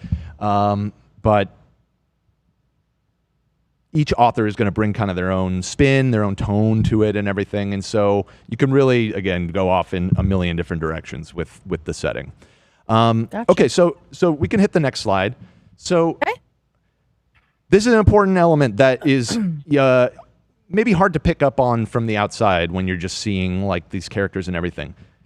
It's satire. It started in the 80s with a bunch of like British anti-authority, like punk dudes that were really into like comics and all that kind of stuff. And it's supposed to be tongue-in-cheek. And the far and away the best example that I can point to is if you're familiar with the 1990 Starship Troopers movie. This is like as close, in my opinion, to an existing Warhammer movie that's out there in terms of tone, and also the fact that it's a bunch of military dudes fighting bug aliens, which is a thing that happens in Warhammer as well. But if you've seen that movie, and if you're familiar with it, you know that it is all sort of intentionally really over the top, and it feels like it's like a propaganda piece. You seen it, Kate? Yeah, have you seen this movie? I feel like I've seen pieces of it. I don't think I've watched the whole thing. She hates it. Get her, boys. I hate movies. Well, it's I'm looking it up now. It's from. Have you ever seen RoboCop? Yeah. Okay, so the same director. It's I would say RoboCop also has the same kind of satirical tone I to it. didn't pick up on these things until like literally like 10 years more after the movies came out. I didn't realize they were jokes. I was a kid, so I'm like, cool, shooting bugs with guns. Oh, robot police officer, love it. And then like, I go back now and I'm like, oh shit, interesting themes, funny jokes, great movie in a way that I didn't even think of. And you were far from alone in that, because this movie famously got reviewed very poorly when it came out, and a lot of people were like, this is a fascistic movie. It's fucking insane. It's military propaganda, and so close. The satire went over the heads of a lot of people back then. And because in Warhammer, the humans they fucking hate aliens, Kate. Okay. That's one thing I picked up on is they're like disgusted. Super like alien, everything racist? that's not is that human, the right term? Specious? Like, I don't even know what the word is. Yeah, maybe. But like anything that's not human needs to be purified. Like like everything is disgust, and they're super religious. They put like scripts on their armor. They like pray to the machine god. Right, the machine Something god, like that, or more so the emperor, which you heard me mention many times. Machine god. Spoiler alert: they're the same person. Whoa! They're the same person. That's crazy. Shit. I didn't know that. Yeah. and and another thing, there's also like, sorry to keep jumping in, but I only know like bits and pieces. But Dan, there's kind of like a a little bit of a sorting hat thing going on in Warhammer. No, there's Like Harry Potter? What do you mean? like a sorting hat like Harry Potter. I kind of was reading about the different types of space marines and whatnot, and I was like, I'm a salamander. Right. Yeah. So the Space Marines, I have a whole section on Space Marines. I'll kind of give them the overall explanation when we get to that, because they're kind of the poster boys for the genre or for I just want the Kate setting. to put her brain to maybe that she's a salamander too. But I'm a salamander. I don't know. We'll see. We'll get to that. You could be. Oh. We can pick your we can pick your Is there a crew. We can pick your quiz? chapter. Yeah. All right, cool. I We can love do that that. later. Yes. So you'll notice that I said it's satire, folks, with an asterisk, and there's a little note, sort of. More on this later. This setting does have a problem, and I don't think it would be fair to not address it, where there is a section of the fan base that doesn't necessarily understand its satire either, and maybe like some of the darker elements unironically. And that has been an ongoing point of discourse within the Warhammer community for the last 10 years or so of, if games if this is the fault of Games Workshop or if this is the fault of the audience for just missing the point, missing the joke. Gotcha. So more on that later. All right, so you can advance it to the next slide. So I will say I looked up Starship Troopers, and it was originally a novel, which I didn't know, from the 50s. The novel from the 50s. You could find the Japanese anime full movie on YouTube. Actually, it's really. Really? I watched 5 Harley. minutes of it. Yeah, I watched 5 minutes of it. I was like, oh, I'm going to save this for a There's night. so many little actually pretty holes cool. to go down. Yep. I love that. All right. Yeah, and funny enough, the original Starship Troopers book isn't really satire or ironic, and it was the director who made the movie. He read it, hated the book, thought it was absurdly fascistic, and he was like, I'm going to make the movie essentially a parody of itself. That's genius. Yeah. I didn't know that. Right. All right, so yeah, you can hit the next slide. By the way, Ethan chimed in WhatsApp, I see, and he says he loves Starship Troopers. Shout I don't blame him. out. Awesome movie. Yeah. So yeah, at the end of the day, this is what Warhammer is really about. It's it's somewhere in between model train building and like doll houses and cake decorating. So if any of those appeal to you, there might be something in Warhammer that will appeal This to you. appeals only to men, each one straighter than the last. I will say I have started following a lot more miniature accounts for some reason. I don't know what it is, My but I really algorithm like feeding when off they. onto you. It probably is, but like people building really intricate doll houses and stuff like that, and getting the little furniture, and Talking also about cake Marina decorating. Minis? So yeah. I don't know. Talking if about Marina that's- Minis? I don't think so.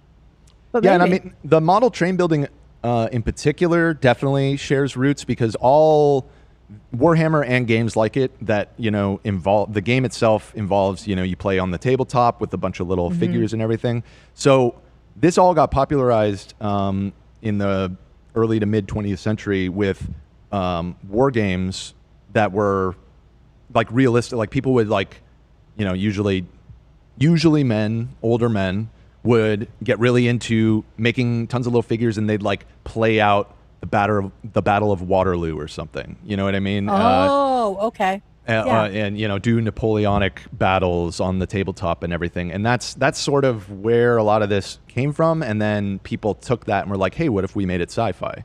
And that's kind of how we wound up here. And the model train building too, and just model building in general. I don't know if you've ever built a plastic model or seen those. I mean, I showed you earlier with the little plastic sprues, but I actually got into that pretty young because my grandfather would buy me the World War II airplane models, and we would build it together when I was a little kid.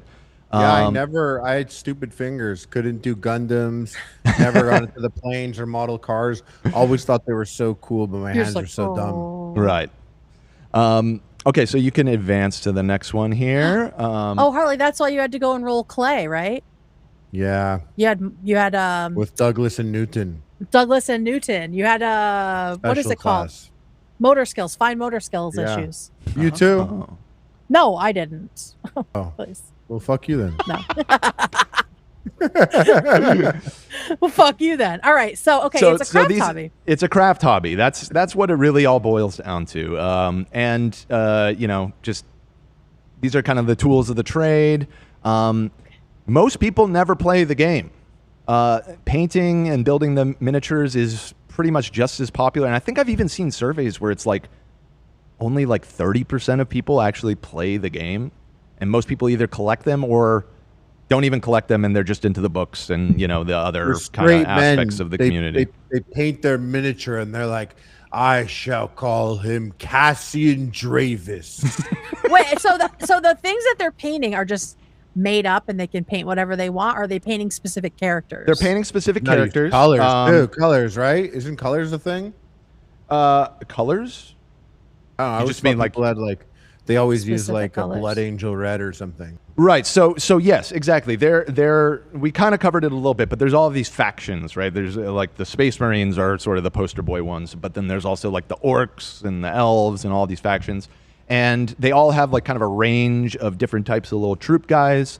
And the way the game itself actually works is you get a book, and each of those little figures has like they have this much health and they do this much damage and yada yada yada, and the game is ultimately played with dice, and so you move the figures around the board.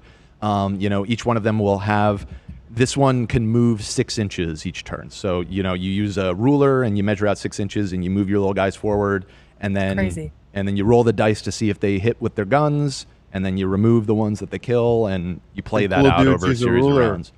Cool dudes use a ruler. You pull out a ruler and you measure to make sure.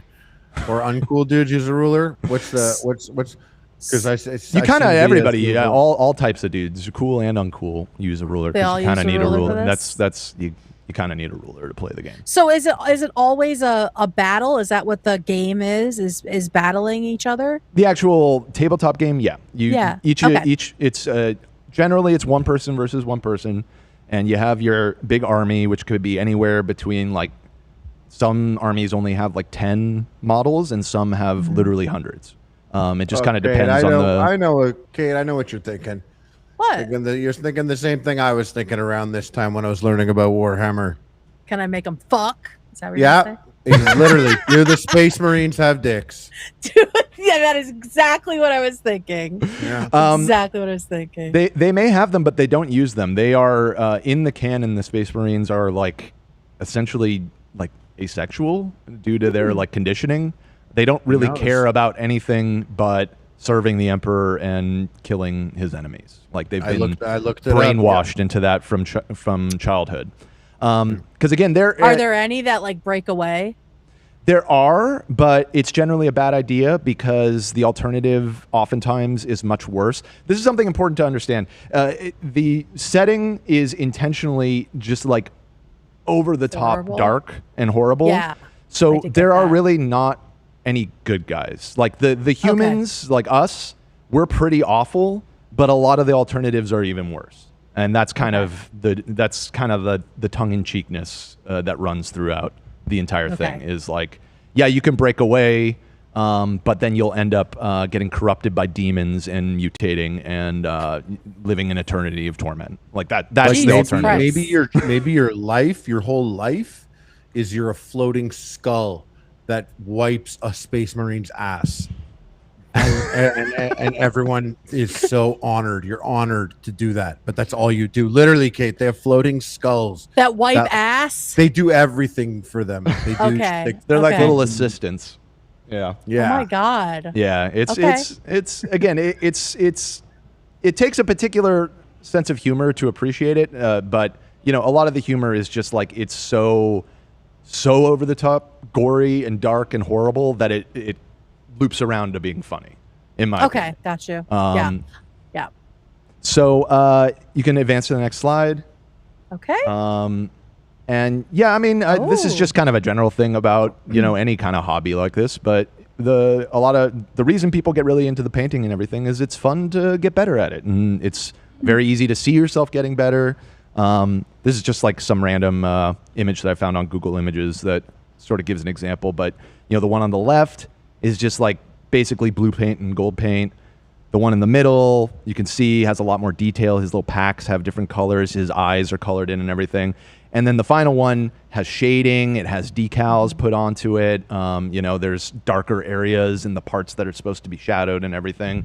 And yeah, it's kind of it's cool to see yourself improving over time. And I'm not the type of person that could paint this, and I know that they have special paints and stuff that stay in the ridges, but it's very cool. I do buy action figures though, and I got this one. It was the most basic one. Nice. He was just a regular dude, and he came with the chainsaw sword thing. Hell yeah! And he also has the bigger gun, but this is all like, you know, posable, and it all comes together. Is that a Space Marine?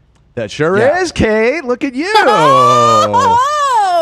And it's not just a Space Marine. Ultramarine, right? Is it an Ultramarine? No, that is an Ultramarine. Which these are probably, if you were forced to pick one faction that are the good guys, it's them. They're the Ultramarines. The Ultramarines. Their main dude is a generally pretty nice guy. He tries not to be horrible all the time. They're still extremely brainwashed child soldiers that you know, are bred to kill. So again, it's all delirious. Okay. It's all degrees of evil. Yes. How big are they? Because Harley had that big thing, but then it looked like they were little, and I've seen people using like magnifying glasses I heard to paint they have like things. 17 hearts. Oh, so, you mean in the figure? She means the models. The figure. Yeah, yeah. So yeah. I didn't want to risk damaging them and bring in a bunch, but I bring in a single one of my soldiers here. And we you can kind of see the soldier, scale guys. here. You get one soldier. So here, is there a way to go full screen? Yeah, I guess not. You should be able to. But you can kind of get an impression here of the size. Go like this, but over your face, behind it. Like what the makeup girls do. And now zoom. With your hand behind it. Go all the way forward. All the way forward. It's gonna go out of focus here. I can try and focus. Okay. Closer. Oh. That's about as good as. You painted this guy? You painted that? Yeah. Wow, Dan. Yeah, I painted this guy.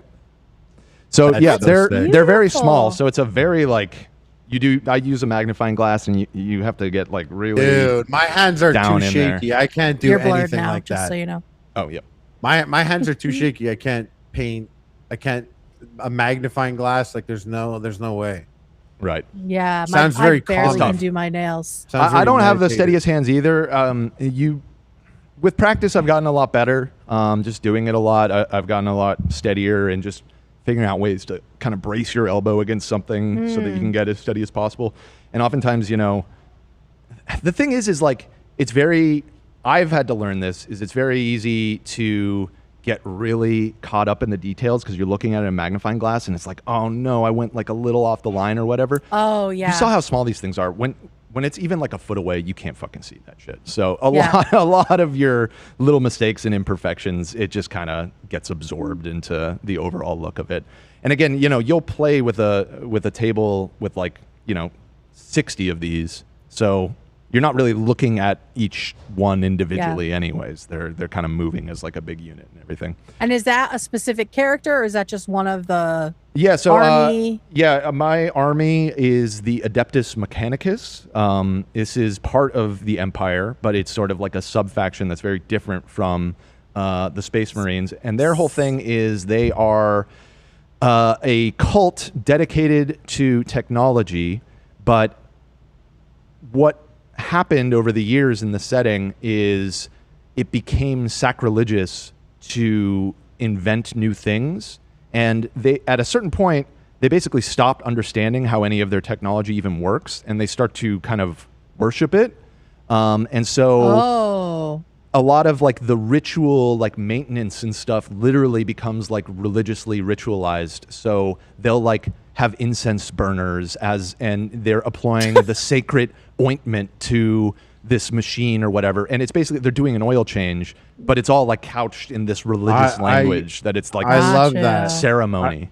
I remember hearing I was watching a lore video or something, and they were going to travel through the void or whatever, which is like light speed, and all the Space Marines went onto a certain floor because it was really a high chance of some sort of incursion, and they were just all praying Right. And they traveled light speed, and it opened up like a portal to hell, and now hell was on their ship. And Yeah, they're that like, happens "Oh, a lot. praying didn't work, so grab the guns, It's a normal thing. grab the chainsaws. Praying wasn't enough." And then they're just like, "Yeah," and then they go to like the bug planet, and they fight orcs over the bug planet. It was a lot of things mixed together, and it was interesting. Yeah, they'll throw a lot at you quickly because, I mean, as we've seen, there's 40 years of this lore that's been built up. And so it can feel a little intimidating to just dive in with all of these different factions and understanding, how they all became the way they are and everything. But, you pick it up. Yeah, I really do think I'm imagining it within, and it's not the same, but like I said, Dune is like giving me a decent primer for like what this kind of world looks like. Totally. That I would not have had if I hadn't seen Dune. That's fantastic that you've seen it because it really. We'll dive into it a little bit more in depth in a bit, but of the many influences on Warhammer, it's hard to argue that Dune isn't the number one influence for a lot of reasons. So, and I'll explain that. So you can advance to the next slide. So this is kind of the last part of the hobby side of it. What does it cost? The answer is a lot, but not as insane as you might think. It's definitely cheaper than hobbies like the people that get really into model trains and everything. But you can expect to buy and build a full army, which I wouldn't really recommend anybody to do in the first place too. I would recommend starting small and building up to that. But I don't know, this might even be a little outdated, but that figure of $777 to build a 2,000 point army, which is sort of like a standard full size army, that might even be underestimating a little bit. It's not a cheap hobby. Before the tariffs. Yeah, that's before the tariffs, exactly. Do you have a full size army? I do. Yeah. Okay. I got 2,000 points worth of bullshit, but I didn't buy that all at once. I bought that over. Did you paint it all? No. I'm okay. Terrible about actually finishing my models. If I'm being honest, I I like doing it, but and this is sort of like a meme within the Warhammer community. But like I have almost as many unopened boxes of models as I do opened and painted ones that I plan on getting to at some point. But you have 1,000 points ready to deploy. Yeah, well, I really wanted a second army. I got a couple boxes of the Space Elves because I really like their aesthetic and vibe and everything. But I haven't even started on them, so I have a bunch of boxes of these elves just sitting in my closet. That someday I'll get to that. All right, so next slide, please. Got you. Ooh. Okay, so we've kind of incidentally covered a lot of this, but so I won't linger on everything too much. But yes, the main setting is in the 41st millennium. Actually, funny enough, it's actually pushed forward, slowly crept forward over the last 40 years. So it's actually in the 41,000s now. But it'd be weird to change the name at this point, so they still just call it 40,000. Gotcha. But yeah, I believe we're in 41,000 now in the timeline. Ruled by a corpse on life support who is worshipped as a god. So this is the biggie. And you probably heard me mention this a lot.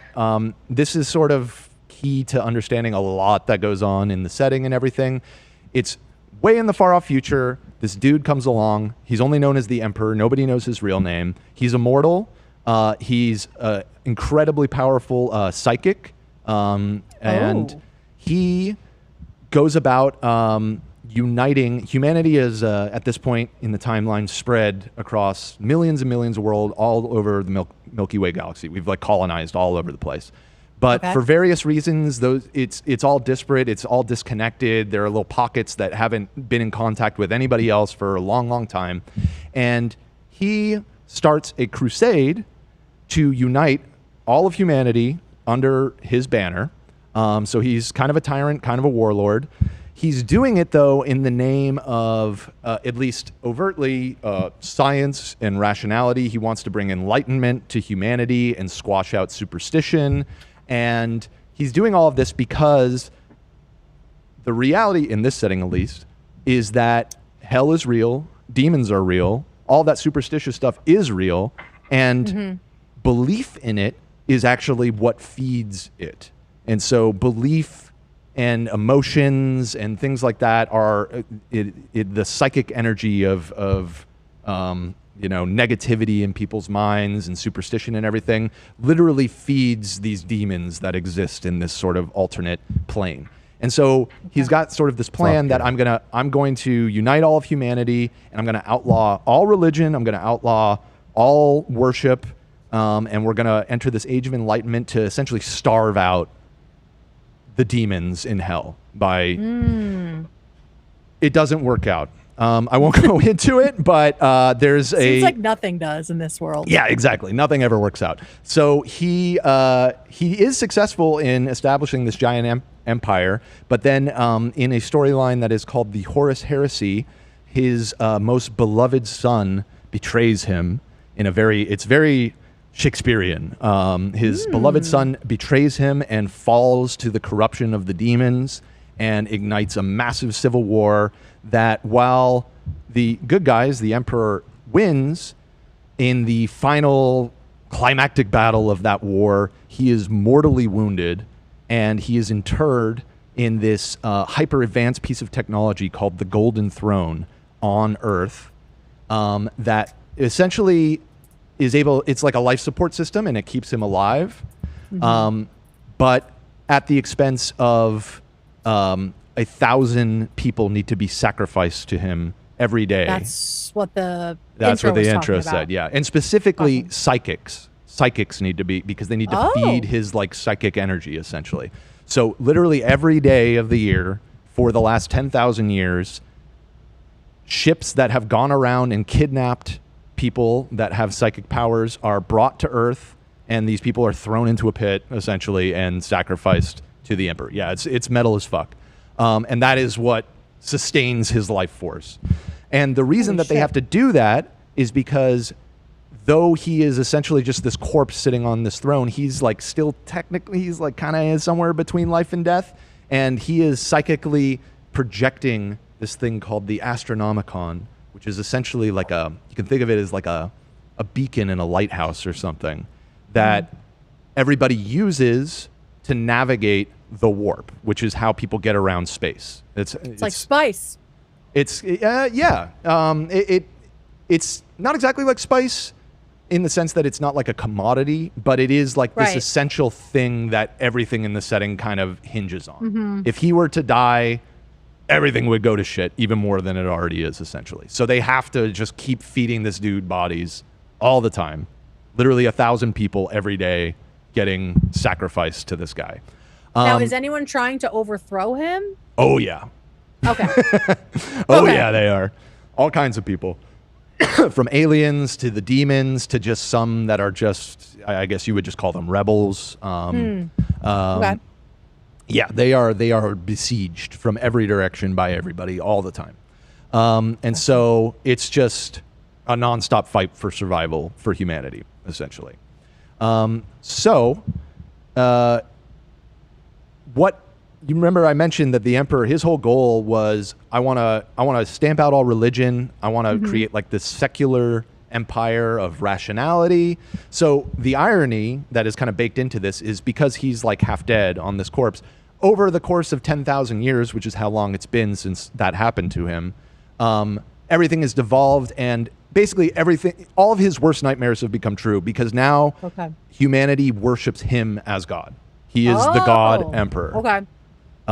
And the entire human civilization has become super religious, superstitious. Like everything that he was trying to stamp out, it did not work. Which again, this is sort of like the irony. There's irony baked into every level of this. Yeah. Every time anybody tries to do something even remotely good, it ends up horribly backfiring, and the opposite ends up happening.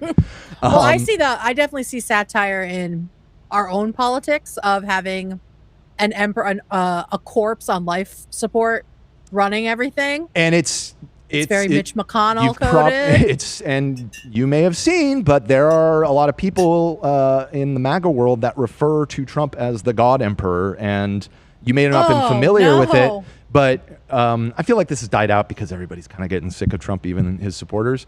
But especially in like 2016, when he was kind of on his rise and everything, people would make memes with his face on the Emperor character all the time and everything. Oh. And yeah, I have kind of a coda to all of this where we're going to talk about the fact that there's a lot of shitheads that are really into Warhammer and kind of co-opt its imagery and everything.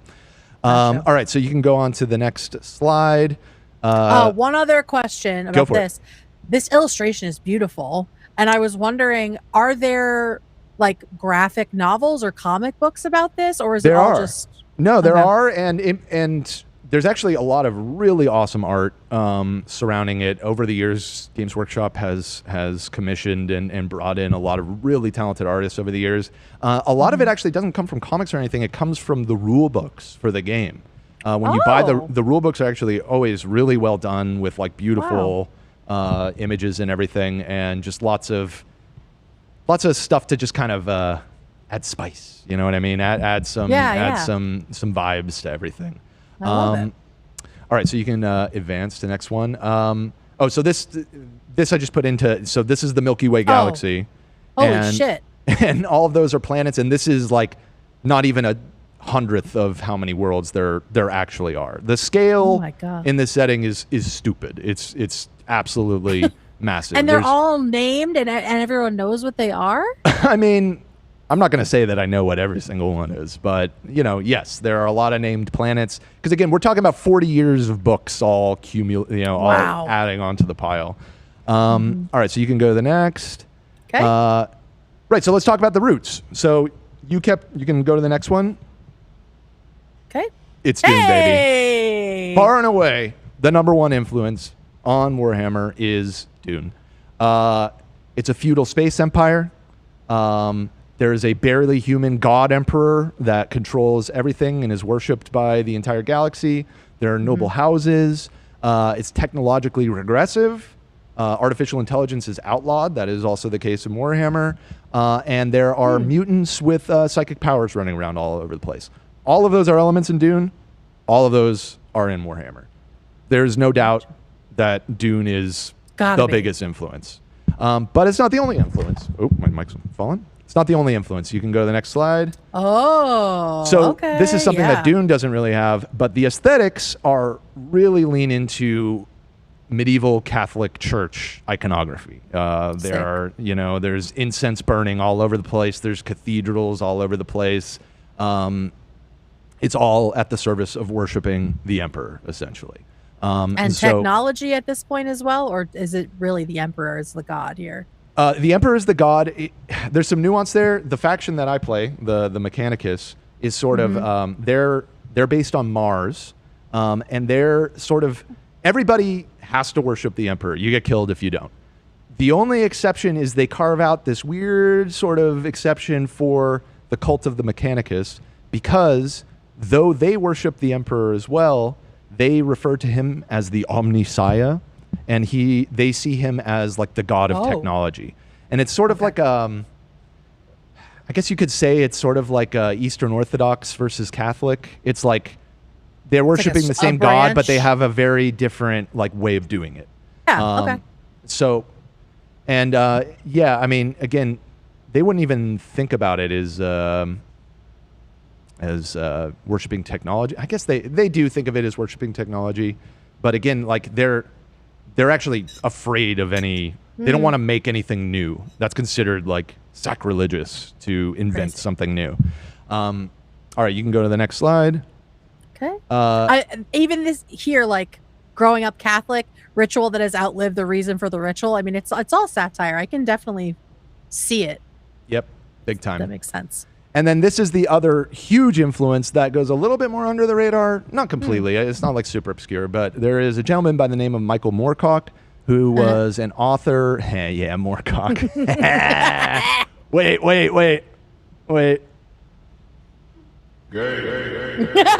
Good job, Dan. Learning. Got him. And so he is not necessarily a household name to everybody, but fantasy and sci-fi nerds definitely know who he is. He was the editor of New Worlds magazine, which was a science fiction periodical in the 60s and 70s that was super influential. Most famous, like mid 20th century sci-fi authors he published in that. But in his own mythos, he came up with this concept of chaos and even invented this 8-pointed star, which Warhammer just wholesale ripped off. That symbol, the 8-pointed star, is used in Warhammer as the symbol of chaos. It's a little bit different. It looks slightly different, but it's essentially that symbol. And even the concept of chaos, which is, I kind of alluded to it earlier, but there's this sort of hell dimension that feeds off of people's emotions and bad feelings and thoughts and everything. And it's infested with demons. And that is sort of like the main symbol for chaos. Gotcha. And that comes directly from this guy. All right, you can keep going. What we got next? Oh, speaking of which, here's the warp. So this is how people get around in this universe. There is no, there's no light speed. There's no hyperspace the way there is in like Star Wars or something like that. Instead, you have to tunnel into this alternate dimension that's called the warp that allows you to sort of skip through space and find your way places. And it's very much kind of set up in a way to evoke like the Age of Sail, because like there are storms in there. There's like weather and like eddies and currents that can take you off course and send you to the wrong place and everything. While you're in there, you are susceptible to demons invading and possessing people on your ship. So it's like it's always kind of like a risk to go anywhere. Have you ever seen this movie that I put a still of here called Event Horizon? No. Okay, so this is a sci-fi movie from the 90s that is essentially an unofficial Warhammer movie. I think even the writers of it have acknowledged, like, yeah, we wanted to make a Warhammer movie, but we didn't have the rights, so we just like kind of did our own version of it. But basically in that movie, it's like an experimental spaceship where they are going to go into this alternate dimension to try and travel far, and they do it, and everyone loses their fucking shit and starts mutilating their own bodies, and it's like really heavy, insane body horror shit. It's a cool movie. It's a great movie. Many along with Starship Troopers, that's probably like the closest thing to an unofficial Warhammer movie that exists. Yeah. Cool. So all of the warp stuff is very H.P. Lovecraft, I would say, is a big influence on it as well, where there's these. I saw someone saying that. Oh, Ethan just said, I love Event Horizon. Dude, Ethan, you got to get into Warhammer, man. I mean, this is all your shit. So it's got demons. It's got bad stuff in it that wants to kill you and murder you, but it is completely necessary for the functioning of civilization. So they do it anyways, kind of thing. I will say this looks like the Gravitron. Have you been to a fair recently? No, it's like but I saw spaceship that you go inside. I saw some chickens getting spun around by something that looked like that yesterday. It's like a spaceship shaped ride. You go inside and it spins you so fast that you can like climb up the walls because of the gravity. Yeah, that sounds cool. But that's what this looks like. Sure. It looks like they're climbing the walls. Anyway, shout out Gravitron. It's my favorite Shout out ride. to the Gravitron. Shout out. So the demons and stuff, it's very H.P. Lovecraft. I don't know how familiar you are with those mythos, but like the way Cthulhu that and all that. Right. If you look too closely into it, it will drive you insane. That's sort of how it's characterized in the setting. Gotcha. All right, so you can move on. Here's the big one. It's what we've all been waiting for. It's the Space Marines. So I'm just we don't have to spend a ton of time on these, but just to kind of give you an overview of some of the factions. Space Marines, they're the poster boys. They're genetically engineered warrior monks. They are basically taken as children and trained from, I think, like the age of like 5 to become Space Marines. I think like 80% of the children that are taken for doing that die in the process. It's like a really horrible, brutal existence. And they're basically hardcore brainwashed to be unbreakably loyal to the Emperor and to fight on his behalf. And they are sort of the elite of the Imperium. They are sent, anytime some bad shit's happening on a planet or something. They are like the go-to reaction force. There's not very many of them, They're organized into chapters. It's very much based on like medieval Crusader era, like warrior monk orders, like the Knights Templar and stuff like Knights like that. They're very insular. They're barely human. They're basically done, so much like genetic engineering is done on them that they are like arguably something different than a normal human at this point. But they are the poster boys of the setting and by far the most popular faction that people play in the game. They are pretty dope. But not really my favorite faction. Honestly, I find them a little boring, and that's kind of by design because they are so brainwashed that most of them don't have much of a personality. They're just kind of like drones. Yeah, they're like drones, exactly. So I personally don't find the stories surrounding the Space Marines to usually be that interesting. There are exceptions, of course, but a lot of the more interesting stories have them kind of as characters on the side of the story because it's hard to do stuff with them character-wise. Yeah, you know, right. Got you.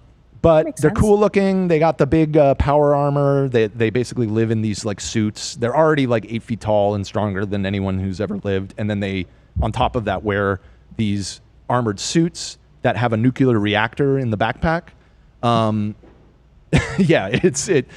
Again, everything in this setting is like stupidly over the top to the point that it's just dumb. Like there's no point for them to have a nuclear reactor on them, but they do. Is this a setup that somebody made? Like they painted all of these? Yeah, I think that's actually this is official art from Games Workshop, so that's why it looks like so legit. But yeah, that's kind of what you can expect when you get a full army. The nice thing about the Space Marines and why they're a good intro one is because they're so damn powerful. They're like relatively. You remember I was saying like sometimes you have like 20 dudes on the table and sometimes you have hundreds. Yeah. This one you don't need that many because each guy is so strong. And so it's kind of a good place because you don't have to buy as much, you know, as opposed to some of the other factions. You know, their whole thing is like they're like a giant swarm of thousands of things. So you need to buy like and most importantly paint like thousands of models. And so this is a very good one to start with. Their paint schemes are generally pretty simple. You can see they're just kind of blue with some highlights or whatever. So you know, with it's a logo on their sleeve. Yeah, that's the Ultramarine thing that Harley had on his toy. They're the stormtroopers of the setting. But if stormtroopers didn't suck at their job, like if stormtroopers were competent, they'd be kind of like that. And yeah, like most things in Warhammer, their power vacillates depending on the need of the story. In some stories, they can run at like 70 miles per hour and like slap bullets out of the air that are like coming towards them. And then in others, like they get owned by like one dude. It just, you know, different authors, different vibes to the story. It's, you know, it's all a little loose. So you can go on the next one. There is the Imperial Guard. So this is sort of a counterpoint to the Space Marines. These are just normal men and women. And they are fighting demons and horrible alien monsters and all this kind of shit. They're one of the most popular factions because of that. They're sort of like the baseline thing, you know, because they're just regular old guys and gals doing their best to survive.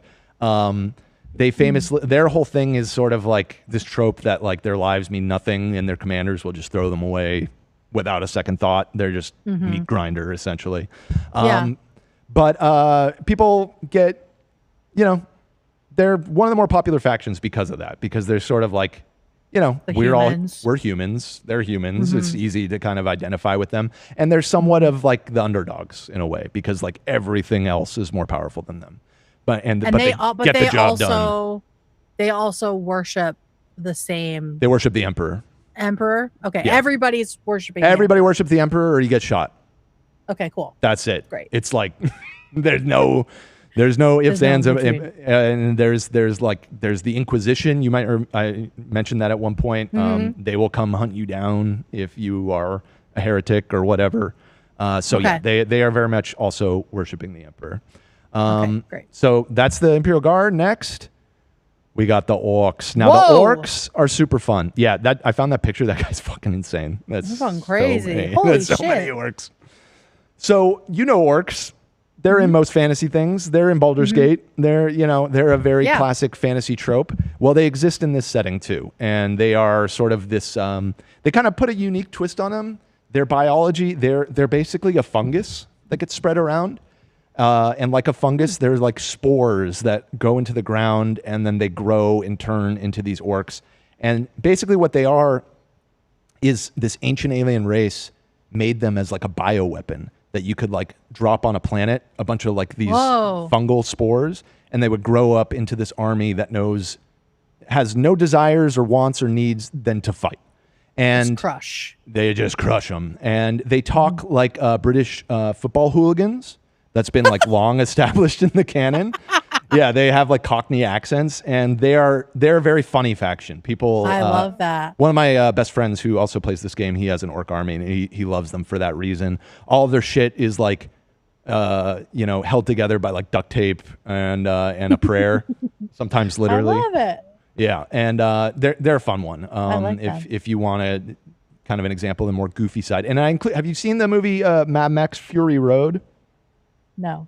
Oh God, you gotta watch I know. that movie. I need to see that one. That's such a good movie. It's been on my list. I know I need to see that one. Well, there's a bunch of guys in that they're not aliens, obviously. They're a bunch of dudes, but they look and kind of act a lot like the orcs.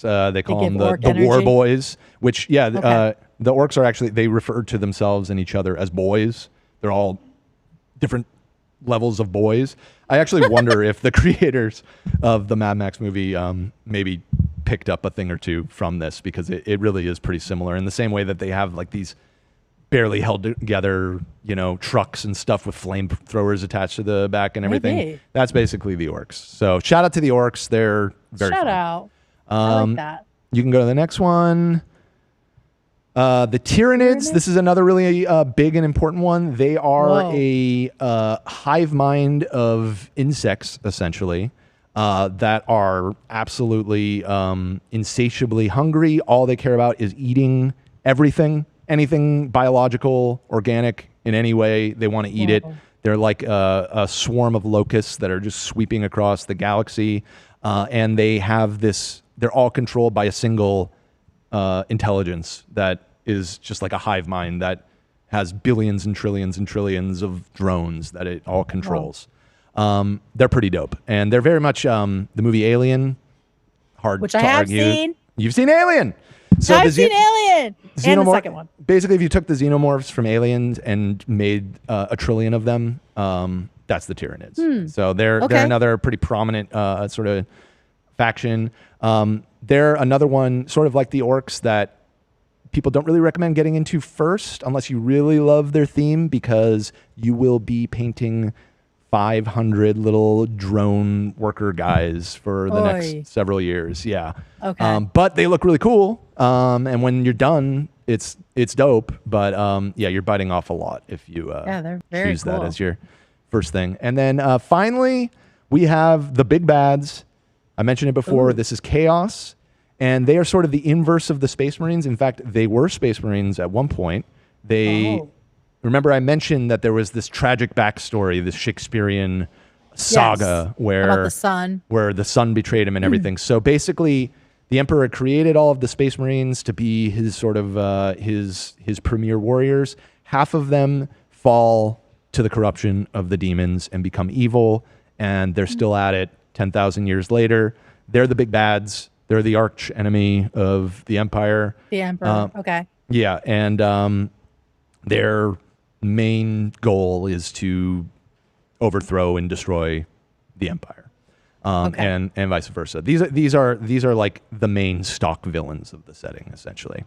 A lot of people are really into them though, because they have like a really kind of metal aesthetic. You can see they kind of mirror the Space Marines. They have like the clean colors, and these guys, they got horns all over them. They got chains skulls and things all over the place. And, that's pretty cool.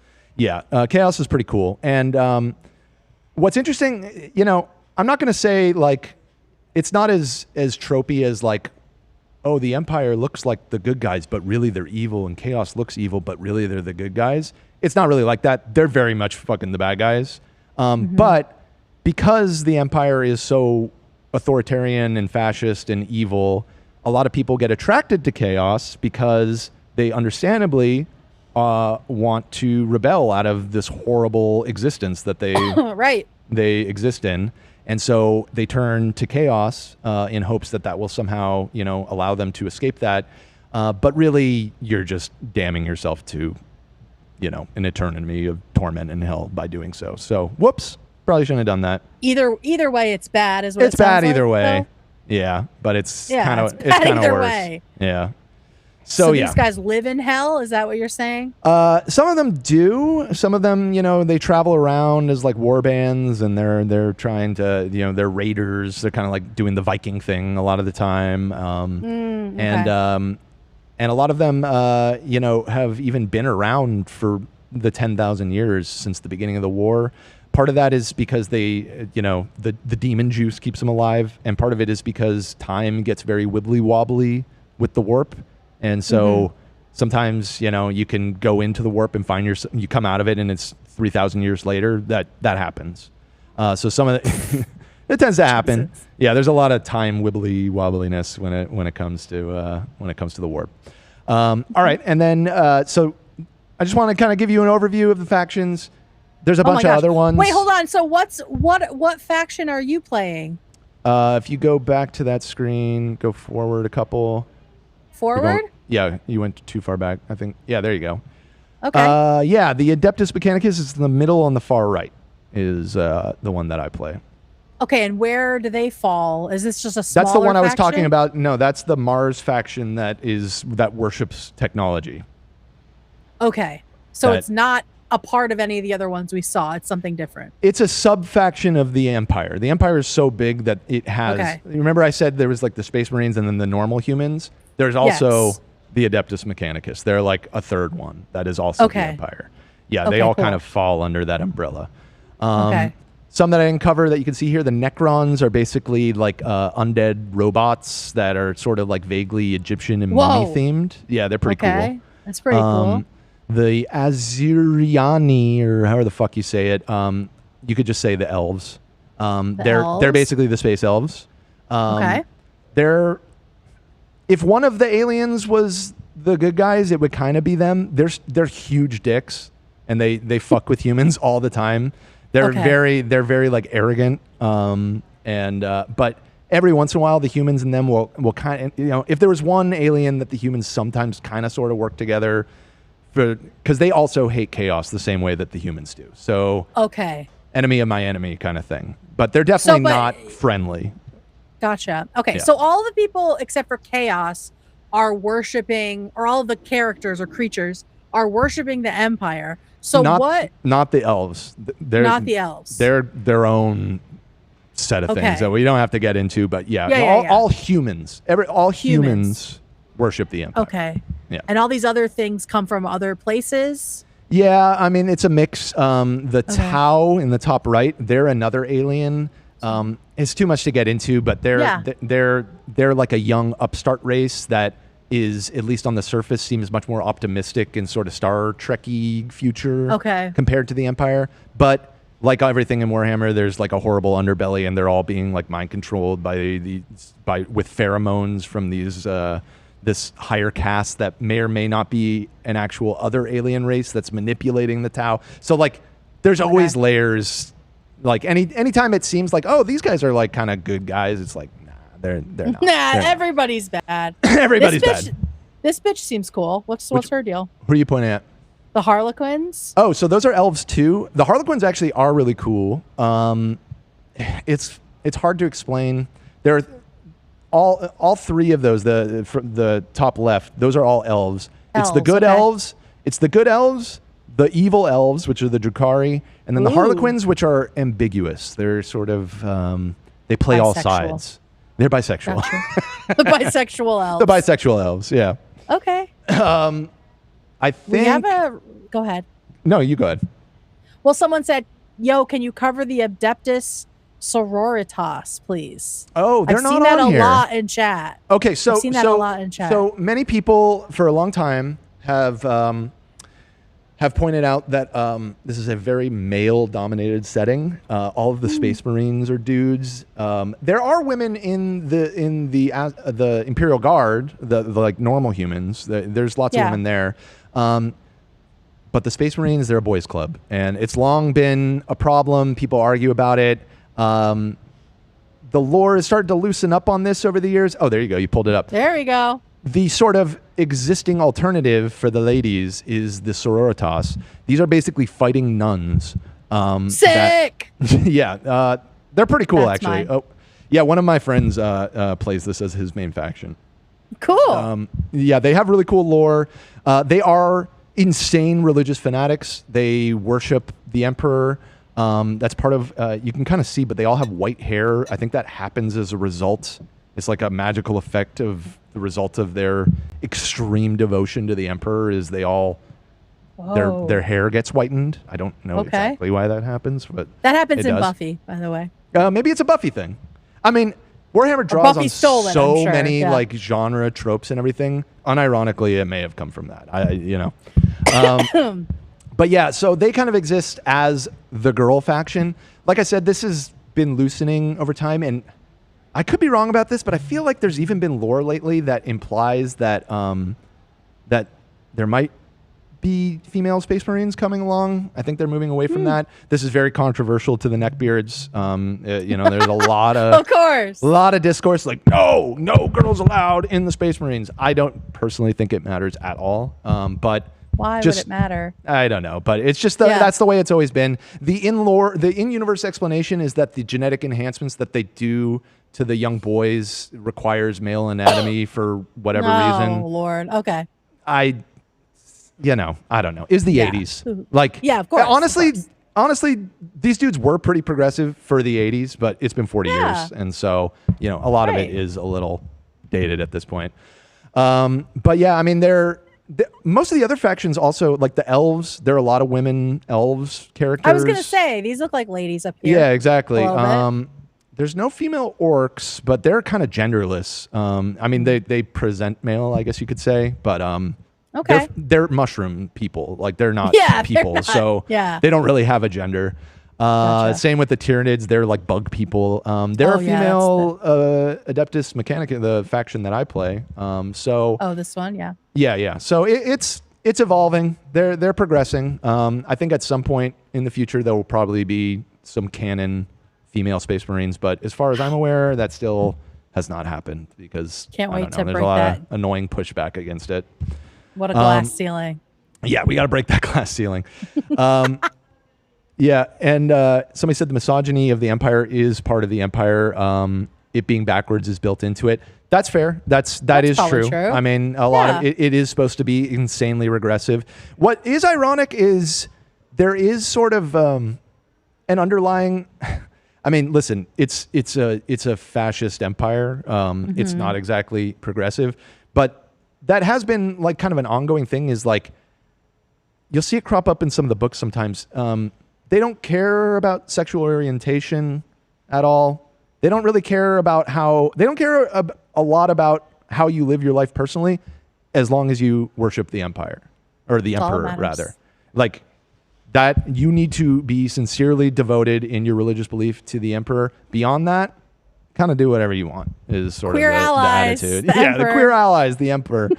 The corpse god. Yeah, the corpse god. Wait, before we move on, can you tell me about Adeptus ass tarts, please? So that is the oh, what up, Harley? He's back. What up? I was listening to everything. I'm sure. So that is the in-universe name for the Space Marines. If you want to be cynical about it, which I will, it is a name that exists so that Games Workshop can copyright it because Space Marine is too generic and exists in all kinds of properties. That is also the case with the Azuriani because they used to just be called the Eldar. And I guess that is not copyrightable either because that is actually Tolkien's name for the elves, or one of his names for the elves in Lord of the Rings. Drukhari, same thing. So like they had to kind of come up with their own little names for a lot of these. Astra Militarum, because Imperial Guard was too generic. So that's where a lot of that comes from. Okay. People are saying, has Dan even mentioned the Primarchs? I don't. It's a huge part of the There's so backstory. much. There's too much. Like I didn't want to get bought. The son that I said betrayed the Emperor, he was a Primarch. There were 20 of them. They were all his sons. Half of them betrayed him. Half of them stayed loyal. They are like, they're like the Marvel superheroes of the setting. They're all like even beyond the Space Marines, like superhumans that are insanely powerful and arguably immortal, yada, yada. They're really integral to the backstory. They're not as relevant to the main setting. One of them is the guy who's kind of running the show now is one of his sons, one of the Primarchs, because he's not a corpse like his dad. So he can actually like get out there and control things a little bit.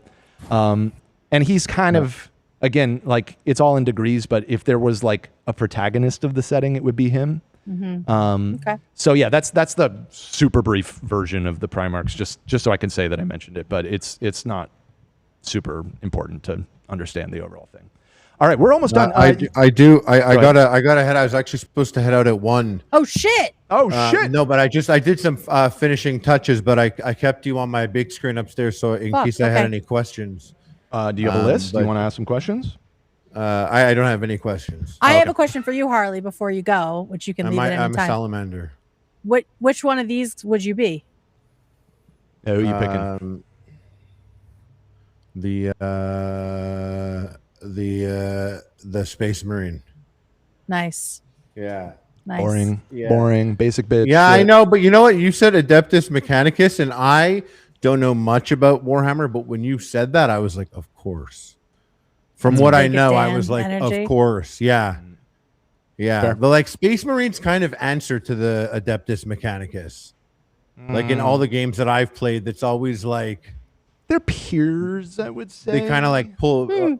I guess you know what is. I guess one Adeptus Mechanicus could outrank a particular. That's the thing. It's very feudal in the same way that it was in the Middle Ages, where the degree of your power oftentimes just depends on how many dudes with guns you have behind you. Each one's straighter than the last. Yeah, it's just might makes right is usually how the pecking order is determined. The Space Marines are pretty high up there though, because they're like the Emperor's like chosen essentially, and so most people defer to them in most situations. But there are individuals in some of the other factions that might outrank them. It kind of depends on the story and what's happening in that particular setting or whatever. Wow. Gotcha. Well, I'm gonna head out. Thank you so much. Okay. Guys. All right. Have fun. I'm going to the. I wish honestly I want to stay here so badly. I know. I can't express to you guys how I'm not. Oh come on! I know you're juggalo pilled. Well, I'm coming back juggalo pilled. I promise. I can't wait to see what your makeup looks like. It's gonna be awesome.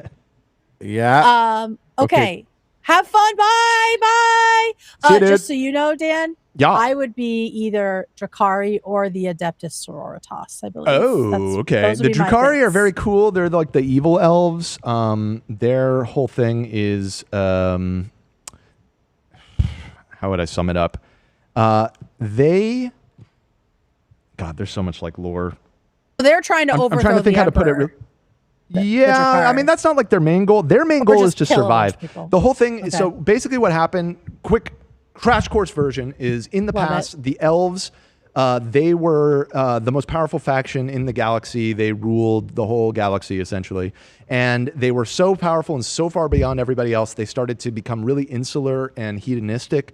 They were constantly in pursuit of bigger thrills. They basically became addicts to pain and pleasure, and started to get really like depraved, and would have like blood orgies and all kinds of crazy shit. And they did this so fucking much. And they're also, because they're elves, they're very psychically potent. So they did this so fucking much that they actually birthed a demon god by accident called Slanesh that then proceeded to almost entirely wipe out their civilization. The elves that exist now are all survivors of that horrible event.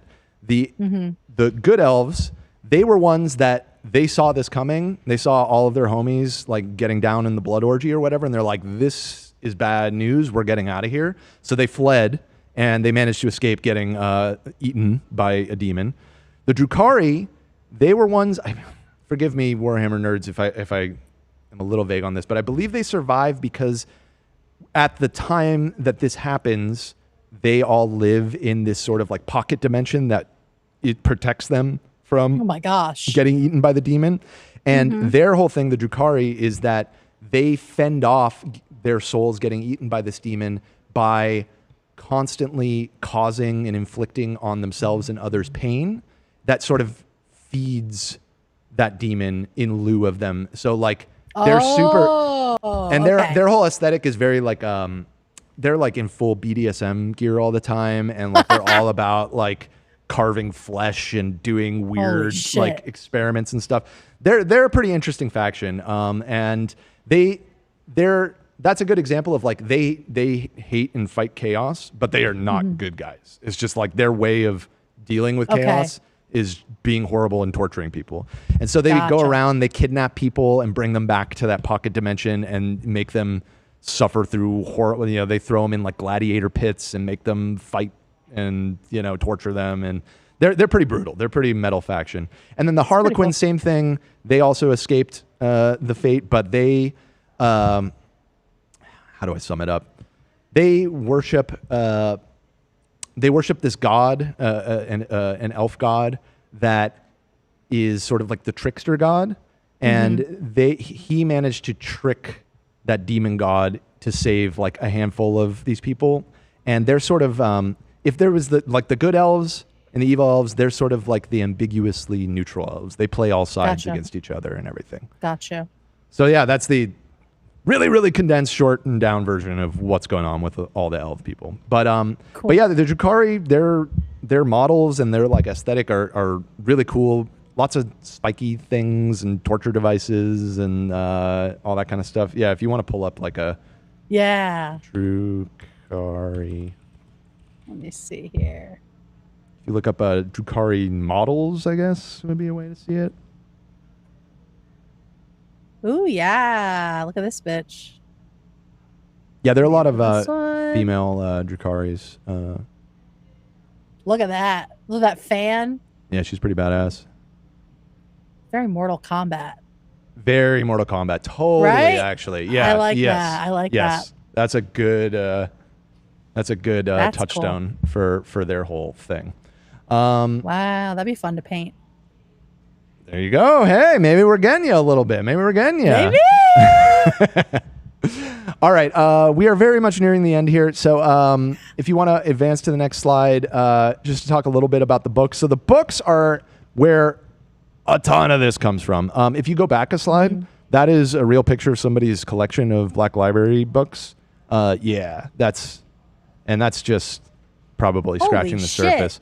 Yeah. Now, I am not super deep into the books at all. I've read a decent amount of them. The one that Harley mentioned, the Eisenhorn series, I read that because many people point to that as like a really good entry point. It's sort of a detective story is how I would kind of sum it up. He's an inquisitor and specifically one that is hunting alien influence in the empire.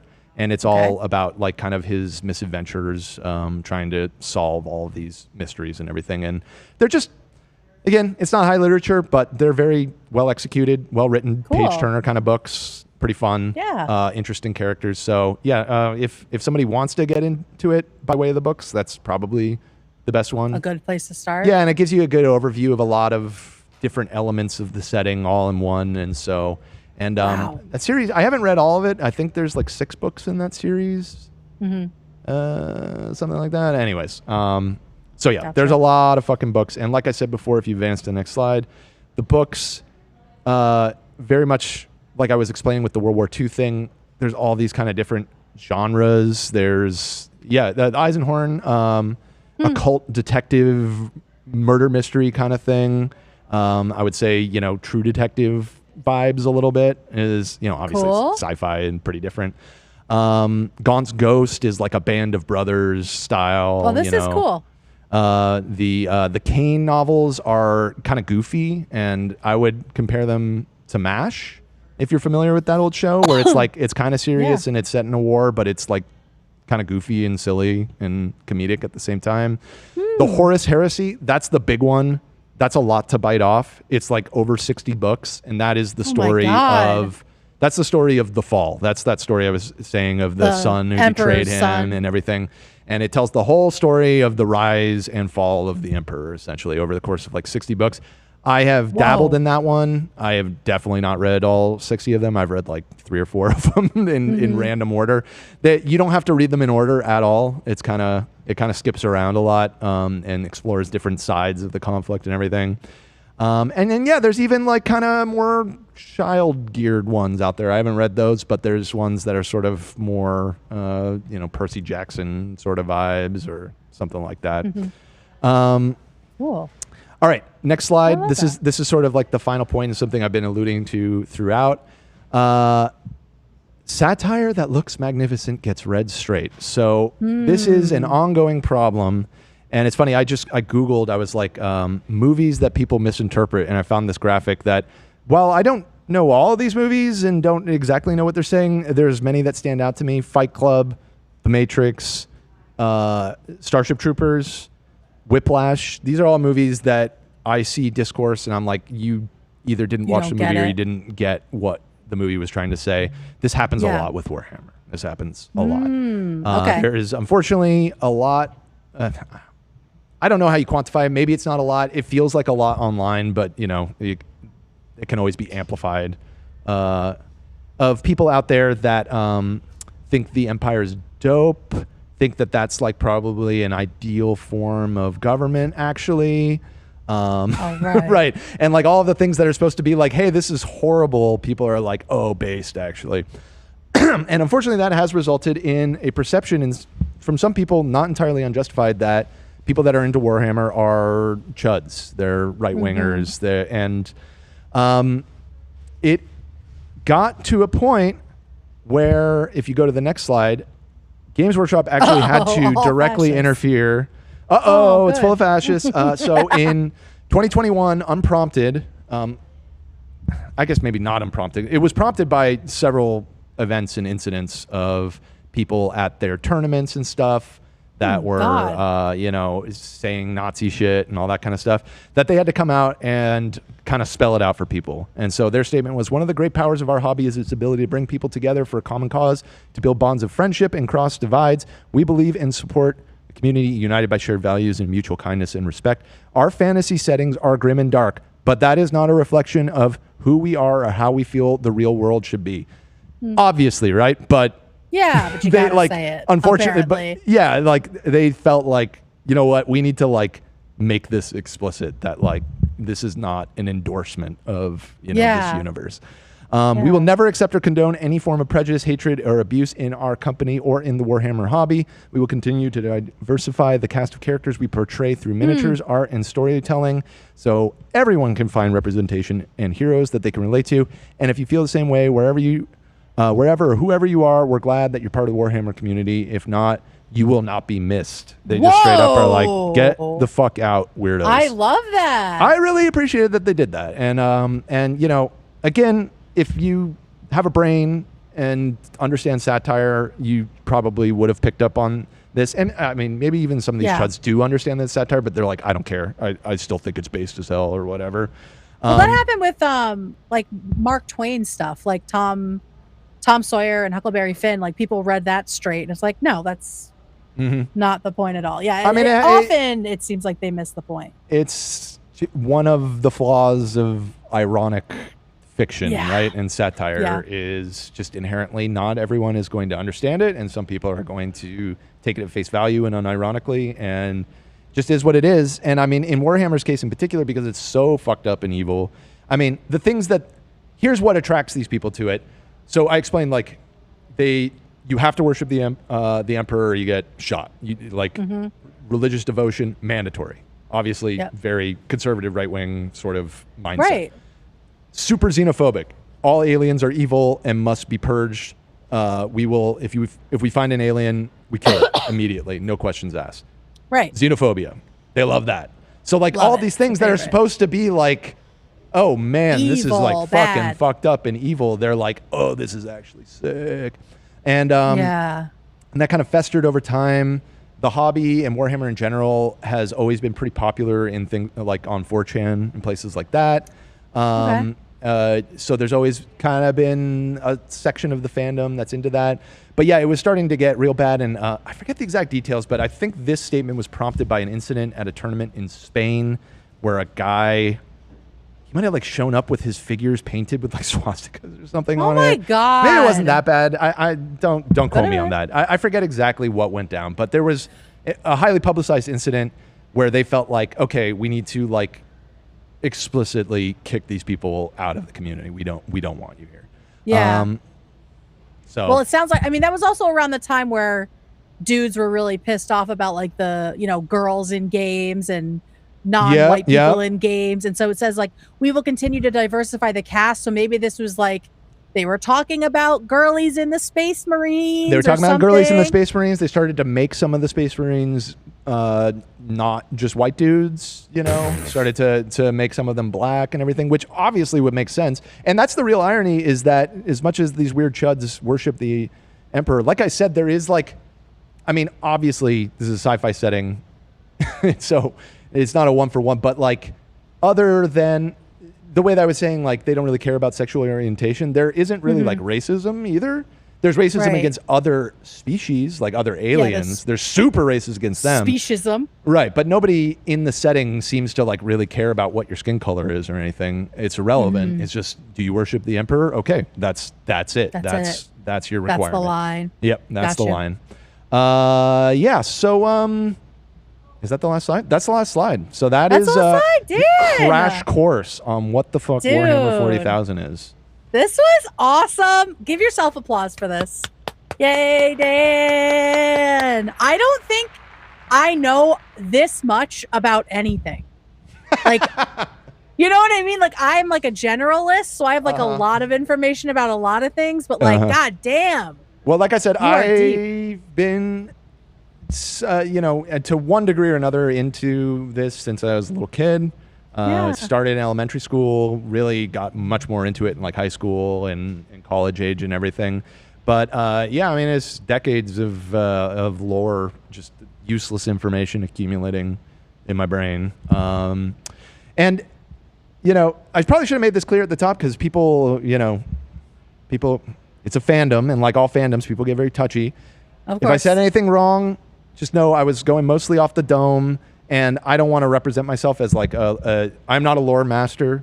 I am it's probably not fair to call me a casual fan, but like a medium fan. I'm a medium fan, long-term medium fan. I do play the tabletop game, but it's not like I go play it every weekend. I play maybe once or twice a year. I get together with my buddies and we play around the Warhammer. I'm not doing this. I'm not doing this all the time. When I used to do it more. Now, I mean, actually probably about 6 months ago was the last time that I played. So, I mean, there are people far more qualified than me to talk on all this stuff, but I tried to do it justice and you know, make it digestible to people that don't spend their time filling their brain with useless information like this. Yeah, so, that's what we need. Hey, yeah. it's not useless anymore. Yeah, I guess, you know, we got an episode out of it. So, useless. Yay. real quick before we go, there are two fans that were that are super into this, that are big into Warhammer painting. So there's one who was spamming in the chat that they posted to the subreddit. So if you could open this link in our After Dark chat. This is a fan that goes by the name of Maro Diago. And it looks like so they're actually, this is Warhammer Fantasy. So this is the other Warhammer, which is cousins to Warhammer 40,000. Same company. Why is it not pulling it up? Hang on. I'm hitting the wrong button. That's why. Come on! Come on, Kate! It's like not letting me copy it. There we go.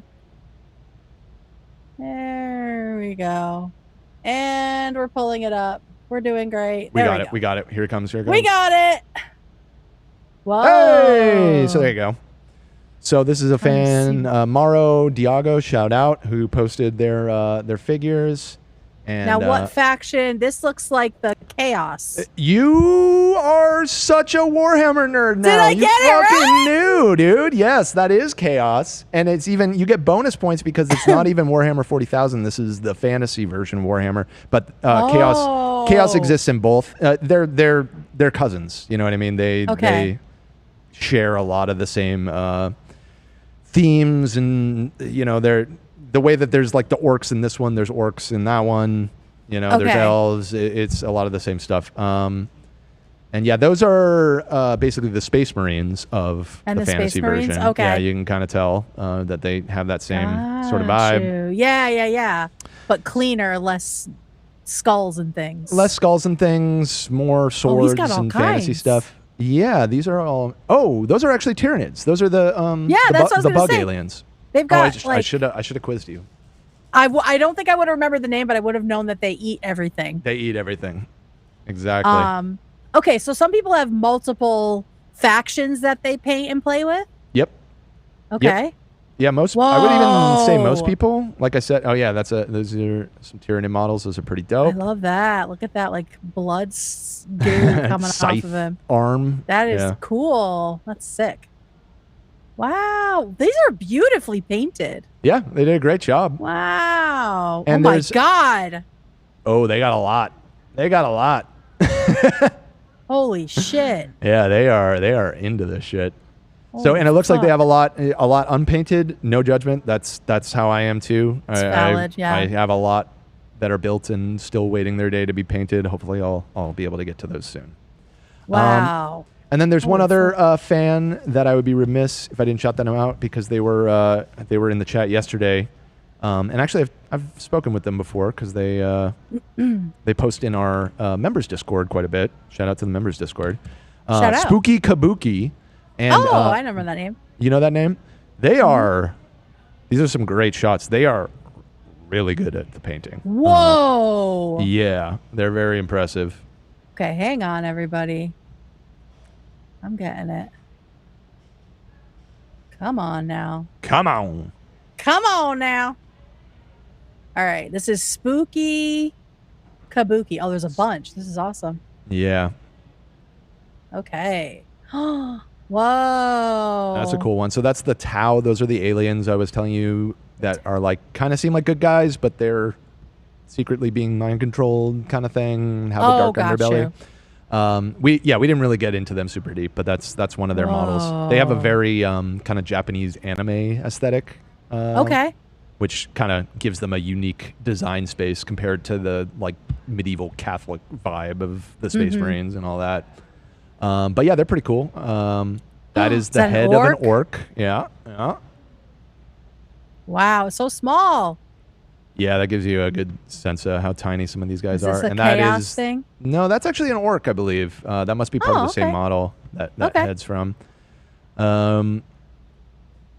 Whoa. Yeah. That's another faction that we didn't even. There are so many factions. We didn't cover them all, but. Who's this guy? Is this a Space Marine? You know, I think that's actually part of that faction that was up above. They're the custodian. Basically, they're the Emperor's bodyguards. Is the long and short of it. He's got like he's got a legion of personal bodyguards. Wow. That is one of the things that you can get. Whoa, they look like flying monkeys. Yeah, for real. So yeah, shout out to Spooky Kabuki. Yeah, there's one. That was really crazy. I want to see it. Whoa, who are these guys? Those are the Kroot. They're part of the Tau. You have a dog. Yeah. Whoa. Oh my God, there's so many. There's so many. Holy shit. I want to find the one that was really cool. These are all amazing. Yeah, those are the Custodies again. That's that's the Dark Elves. Down below. This? Yeah, that's one of their vehicles. Yeah, usually their paint schemes have a lot of like purple and blue and everything, and like I said, a lot of spikiness. Although is this airbrushed? I think so. It looks airbrushed. That's cool. Yeah, I do some airbrushing for my painting too. Oh, whoa. Yeah, so you see how it's a tank, but it has like stained glass on the side and everything. And this turrets is and things. Yeah, right. So that's very much the sort of Catholic medieval church cool. influences coming into it. So yeah, shout out to Spooky Kabuki. Wow, Really talented guy. Shout out. Yeah. I saw one in the thing that I really want to see. At the very bottom is probably the one that you were talking about. These ones were cool. Oh, what the yeah. hell is this thing? I think those are Necrons. Those are the space Egyptian mummies that I was talking about. Oh, yeah, those are Yeah. cool. That's pretty sick. This one. Yeah. No, Whoa. that's a beautiful model. That's Beautiful. that's an elf, I believe. That's an Eldar model. It's done super Thank well. you. Yeah, that's definitely Spooky airbrushing. Kabuki. Shout out Spooky Kabuki. Beautiful job. All right, well, I mean, that's pretty much it. We could do some super chats and get out of here. But Sure. Dan, this was awesome. Thank you. I'm glad you enjoyed it. I tried to make did. it entertaining to the audience and everything. You did, hopefully- I think. I haven't actually had the chat up. Is anybody still watching? Oh yeah, people are out there. All right, shout we're out. out here. Shout out. They love Dan. Come on. All right. All right. Let me go to this, and then I believe we hit this. Hey. Hey. All right. Let's see. Today is the 18th. Thank you to everybody who's been donating. Yes. Let's see. I won't be able to watch live as I will be sleeping. Just wanted to pop in and say thank you for keeping me sane and super excited about the Harley T. Also, back in July, my car was totaled and I was listening to True 2's Hup Hup. While you were listening to the show, Oh, shit. we are not liable. I just want We to are make that not. super clear. Yeah. We're not taking responsibility for that. Thank you, Zoe. Sorry about your car. Dan, please explain the Damon Kulaba to us. I recognize that word. I don't know what it is. I'm sorry. Fake fan. Fake fan. Dude, is that backwards hat Dan on H3 After Dark? Things are about to get wild. It's true. I was here. And they did. That's from Nate. And then followed up by another one from British Nate. Today is my birthday. I'm once again the same age as Dan. Thank you for giving me 40K content as a present. Big love to P Chat. And then a bunch of P emojis. Oh, so it's P Chat. I thought it was Bean Chat when I saw people spamming is the little... P-chat? What are the P's for? I don't know. I don't know. I never know what they're talking about in the chat. Okay. Great. Yep. Me neither. Spooky Kabuki. Hey. All is Shout dust. This episode is my worlds colliding. LOL. Glory to the 15th Legion. Vengeance for Prospero. Magnus did nothing wrong. Okay, so he's doing a little... Magnus definitely did something wrong. I just want to say. I know Yeah. Prospero's from Shakespeare. That's what I know Prospero from. Yeah, lots of... That's very good. Lots of... that is from the Horus Heresy series, which I said is the very Shakespearean sort of fall. So, although I don't know if the Prospero name originated from that, but yeah, that's definitely intentional reference there.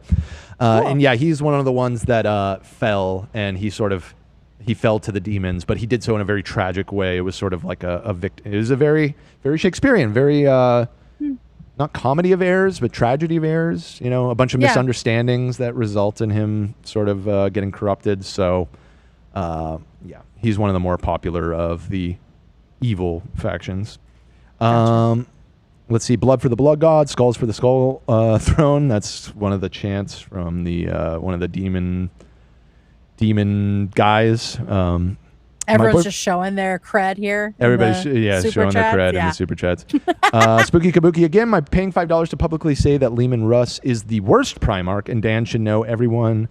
No peace amongst the stars trailer. I was afraid. I didn't want to show any of the official Games Workshop trailers because I think they might claim, unfortunately. But yeah, and Lehman Russ is the one that killed Magnus, so that's the same. I see why that he hates him. Or didn't kill him, but defeated him, I guess we should say. Let's see. Getting 2 root canals done today. How do I become motivated to floss twice a day? Probably by going through 2 root canals in a day. Yeah, that'll do it. That's motivation, right? That'll do it. Well, sorry about that. Hopefully you can get through that too painfully. They said other than wanting to avoid getting another root canal. Now, that's definitely... That's your best motivation right there. You need a gun to your head. So there it is. Sarah Marie said, I wasn't aware there was a cannibal section of the Epstein files. do your own research. Hello, the jerky. Hello. Come on, the jerky. Right. The jerky. Gay for Mole Man said, early morning Steen is here. Love the midnight. Love this midnight live for me. I don't know shit about 40K, but my ex got me into painting minis, and I love it. But I prefer the terrain and diorama side of it more. That is another thing that is sort of part of it. Is there's the models, but there's also like making the boards that you play on, and people get very into that and build like ruined buildings and moss covered stuff and everything, and that's sort of like something people get very into as well. So shout out for Gay for Mole Man. Emma said, you three and Tamara are my H3 faves. This is the best day ever. I love you all. Also, Harley, you're looking so lumberjack Canadian today. I'm sorry he missed that message. You need to start making sensual wood cutting videos. Okay. Horny jail. Yeah. Horny jail for them. Put her away. So it happens here a lot. Yeah, I bet. The horny jail is full over here at After Dark. We're overcrowded. Spaghetti Yes. Legs said, particularly for biopics about musicians, the older folks in the theater think it's a sing-along event. Yes, that's what I experienced. It happened to me as well when I saw the Queen biopic, Born Yesterday, Behavior. Yep, fair enough. What the fuck? What is happening? Richard said, heresy detected. Yes, another little Warhammer shout out. Jenna said, I'm going to Vegas for the first time to celebrate my 30th birthday next week, and just wondering if you guys have any recs. Love you all. Yeah, I don't go to Vegas. That's my rec. No, I love Vegas. I love Vegas. I'm being facetious. It's just, I feel like Vegas has got way worse in the last 5 to 10 years. Probably. I used to go often for work back in my old life because we would do gigs. There were all kinds of trade shows and events and everything happening in Vegas. And I used to have a blast out there because it was, if you don't drink and gamble, it's pretty affordable. But that has changed. It's fucking expensive. That's true. Now. That's true. That is Which very it's like, true. what's the point if it's not cheap? Yeah. Yeah, they used to make it cheap to get you there, but exactly. Not anymore. Yeah, the hotels my are recommendation, if you like going to a spa, the Caesar's Palace, I believe if you get a hotel room, the spa is only like $100 for the a day pass, which is like way discounted. And good. The spa is awesome. It's like Roman baths. It's very cool. Oh, that's that would be what kind of we cool. did. All And we right. did like a really good escape room also in Caesar's Palace. I would stay at Caesar's Palace. That's my recommendation. That's the recommendation. Go to Caesar's I had Palace. just like the best weekend there with all that stuff. So Caesar's is good. Caesar's, Bellagio, which I think is right next door, right? Yeah, that little yes, pocket. yeah. Those are some of the better ones for sure. Yep. People are saying go to Meow Wolf. Right. Yeah, that is pretty cool. That's that like art exhibit thing that's out there. Oh yeah. Yeah. Somebody said it's only affordable if you win, and the house always wins. That's true. That's true. Oh, the neon sign graveyard is also very cool. When I went there a few years ago, it's awesome. It's so cool. When I went there a few years ago, it was they did like a Tim Burton theme to it. He had like taken it over for a period of time, like almost like a residency, and that was really cool. So they do some fun stuff there. Nice. Something off the strip you can go do. Yeah, for sure. Oh, you can also shoot guns in Vegas, and Fuck yeah. I don't know if that's your speed, but it is pretty fun. We took Love to go do that one of the recent times that we went out because it's a lot harder to do that in Sweden, which is probably a good thing. why. Which is probably a good thing if I'm being honest. But if you're in Vegas and you at all care about that kind of stuff, or you think that would be fun, it's pretty cheap to go shoot like a fucking machine gun or something. It's fun. It's pretty fun. A super chat that just came in, and I got to read this because this is actually kind of a trip. My husband is a writer for Total War Warhammer, and it's been so cool to watch this together and live. Shout out from Bulgaria. Thank you, Dan family.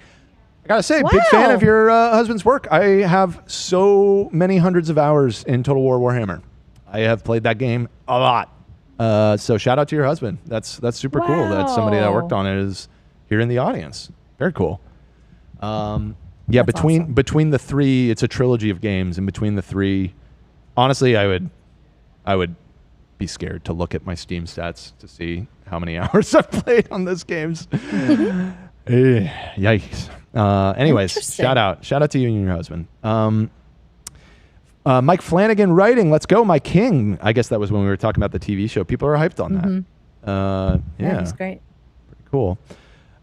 We need to watch Flash Gets Space King. I don't know Warhammer, but I know Space King. Okay, well, you do that presentation next time because I don't know what that is. Dan can't know this much about everything. Yeah, I'm sorry. It does not extend out to this. Annie Megadoodoo said, I always appreciate people explaining their hobbies. I want to understand what makes it cool. This is helpful for me. But Dan's character voice is taking it over the edge. I am fully captivated. Oh, fuck yeah. Right? Thank you. Yeah, he killed it. Mr. Finley Mac Yorkie Poo donated $100. Whoa. And they did not include a message. It's just blank. Thank you. Just for the love of the fucking game. Yay. Thank you so much. Shout out to Mr. Finley Mac Yorkie Poo. Hell yeah. Let's see. ACCT, I don't know how to pronounce it, said, yay, I'm so glad we're expanding on Tuesdays. I do love true crime, but as a DV victim, last week was very difficult. Thank you so much for taking the time in the ep to educate the audience. Yeah. Oh, shout out. Of course. Ray Arcade said, Dan, 12-hour A Song of Ice and Fire complete lore and theory stream when? You know, a few years ago, I would have been interested in doing that. I'm out. I'm fucking out. On what? No, to A Song of Ice and Fire, Game of Thrones. That's the book series is called Song of Ice and Fire. Was a huge fan, like so many people from the show. The show got me into the books. Even bigger fan of the books. Have read the whole series twice, I think. And maybe, I think I've read the first book 3 times even. Wow. So big fan of the books and everything. He's retired. He can't admit it, but he has retired, which honestly is okay. No hate to the guy. He's very old. He's written a lot. He's brought a lot of joy to the world. He's never finishing the books. It's not happening. The series is over. The TV show ending is the one that we got, and it sucks. It sucks fucking ass. So that is unfortunate, but I'm out. I'm out on everything Game of Thrones related. I watched the first season of House of the Dragon. It was pretty good. Not enough to compel me. I haven't watched the second season, and I haven't watched the other Game of Thrones show that they started. It's just too, like, why torture myself? Like, we're never getting the ending to the story. Right. We know that. So why get invested? Yeah. I used to be really into all of the theory crafting and and all that kind of stuff, but I'm out. I'm fucking out. Sorry. Valid. Sorry, George. No hate. No disrespect. There are people that are like really awful to him. I don't feel that way. Like, the guy is a great writer and has worked his entire life, worked his ass off, really only found huge success in his late years. He's now in his 70s, I believe. George R.R. Martin age. Bro's 77. If he doesn't want to finish the books, that's fine. But I can't do it anymore. I can't be invested anymore. I'm out. Dan, please watch Night of the Seven Kings. I know. I'm sure it's great. I don't there are lots of great things out there. You know what I mean? Right. There's other shows. There's other movies. There's not enough time. I don't want to get invested in this thing that we know pretty much for a fact. He has not admitted this, but get fucking real. It's over. I mean, it's been like 15 years. He's not releasing any more books. It's over. Shout out to George, though. Shout out. I love Starship Troopers. My favorite line is, "Oh God, they sucked his brains out." I know, it's such a fucking awesome movie. You should watch that movie, Kate. It's really fucking funny. I do want to. I want to see that, and I want to see Event Horizon too. And just Event Horizon is very fun too. That one is less overtly hilarious. Although my wife would probably disagree. It's one of her favorite movies, and she thinks it's fucking insanely funny unintentionally. But not everybody finds like body horror and gore funny. So right. God. Yeah. It's got Sam Neill in it, by the way. I saw someone saying that. R.I.P. Yeah, rip to the goat. Rip to the goat. Sam Neill and Lawrence Fishburne is in it too. It's actually got a great cast. So yeah, okay. if you don't mind body horror and like gory kind of stuff, that'll be fine. Yeah, it'll be fine. If you don't mind that stuff, it's a good time. It's a good movie. Let's see. Was turned off to Warhammer when a dude DM got really upset and lore dumped when I said I wanted to make a group of lady space marines. LOL. I think it's neat now though. That's exactly what I was talking about. That's exactly ruining it. Yeah. This is why that is not canon. The reality is too, Games Workshop actively encourages people to customize and kit bash is what they call it, which is basically when you take the model kits and you combine other model kits or just like customize them. The whole idea, this is something I didn't really touch on, but the whole point of the setting is to justify this game, right? And the reason the scale is so big and there's a million worlds and all of that is because they want you to be able to do basically anything you want. So the reality is there can be girl space marines. Like there It would might be not crazy if there weren't in that universe. Yeah, I mean, there's trillions and trillions of people, and there's Right. literally a million worlds, and all in all of the books, they've probably only directly named like 100 of them out of that million. There could be female space marines somewhere, and so if you want female space marines, you just make them. And actually, they're wearing armor anyways. You wouldn't even be able to tell. Just say, "Oh yeah, they're all chicks." Yeah, it's as simple as that. There's no harm in doing that. I have slightly kit bashed mine. My Adeptus Mechanicus dudes, I've themed around medieval knights, basically. Oh, cool. And so I the little guy that I have here, he's supposed to be like a peasant. That's why he's kind of rough and tumble. And then I combine them with this other faction, the Imperial Knights, which are these big like robot walkers or whatever, and I make them all like fancy pristine armor, like a knight at a tournament kind of thing. Cool. So yeah, and people do all kinds of stuff. I have a friend whose entire army he made themed around Warcraft, which is this other franchise that was sort of inspired by Warhammer, Warcraft. And so he made his whole faction themed after the undead from Warcraft. So Cool. you're actively encouraged to do whatever you want. So female Space Marines, go for it. Just do it. Dan, have you ever heard of or been to Dragon Con in Atlanta? I've heard of it. I've never been to it. I think Allison might have done Dragon Con once. She travels around and does a lot of cons. So maybe she's done that one. But I know that's like one of the biggest, I think next to San Diego, that's like the big one. So shout out to Atlanta. Me and my husband own a card/game store, and we sell Warhammer stuff, mostly from the bestsellers rack. This explains so much and gives me appreciation for the hobby / our own customers. Thanks, Dan. Hey, very There cool. you go. Helping you There you out go. a little bit. Dan, do you play Total War Warhammer games? Oh, that I addressed that with that earlier one, but yes, definitely. Way too much. Way too much. Space King is a super vulgar parody of Warhammer 40,000. Even more vulgar than the actual Warhammer? I'll have to check it out. Yeah, I'm not aware of that. Musty Poon 69 said the shower scene in Starship Troopers was the first time I saw someone dump them out as a kid. Shout out. Hey! I think that was the case. You must be around my age because I think that was the case for a lot of young people in the 90s. There are some tits in that movie. Okay. It's very incidental. It's like not a sexual scene at all.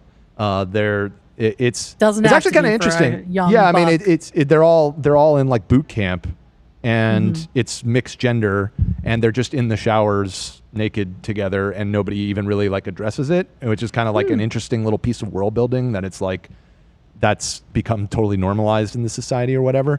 All that was lost on me as like a 9-year-old. I was just like, Of oh course, my God, like boobies. what? Yeah, exactly.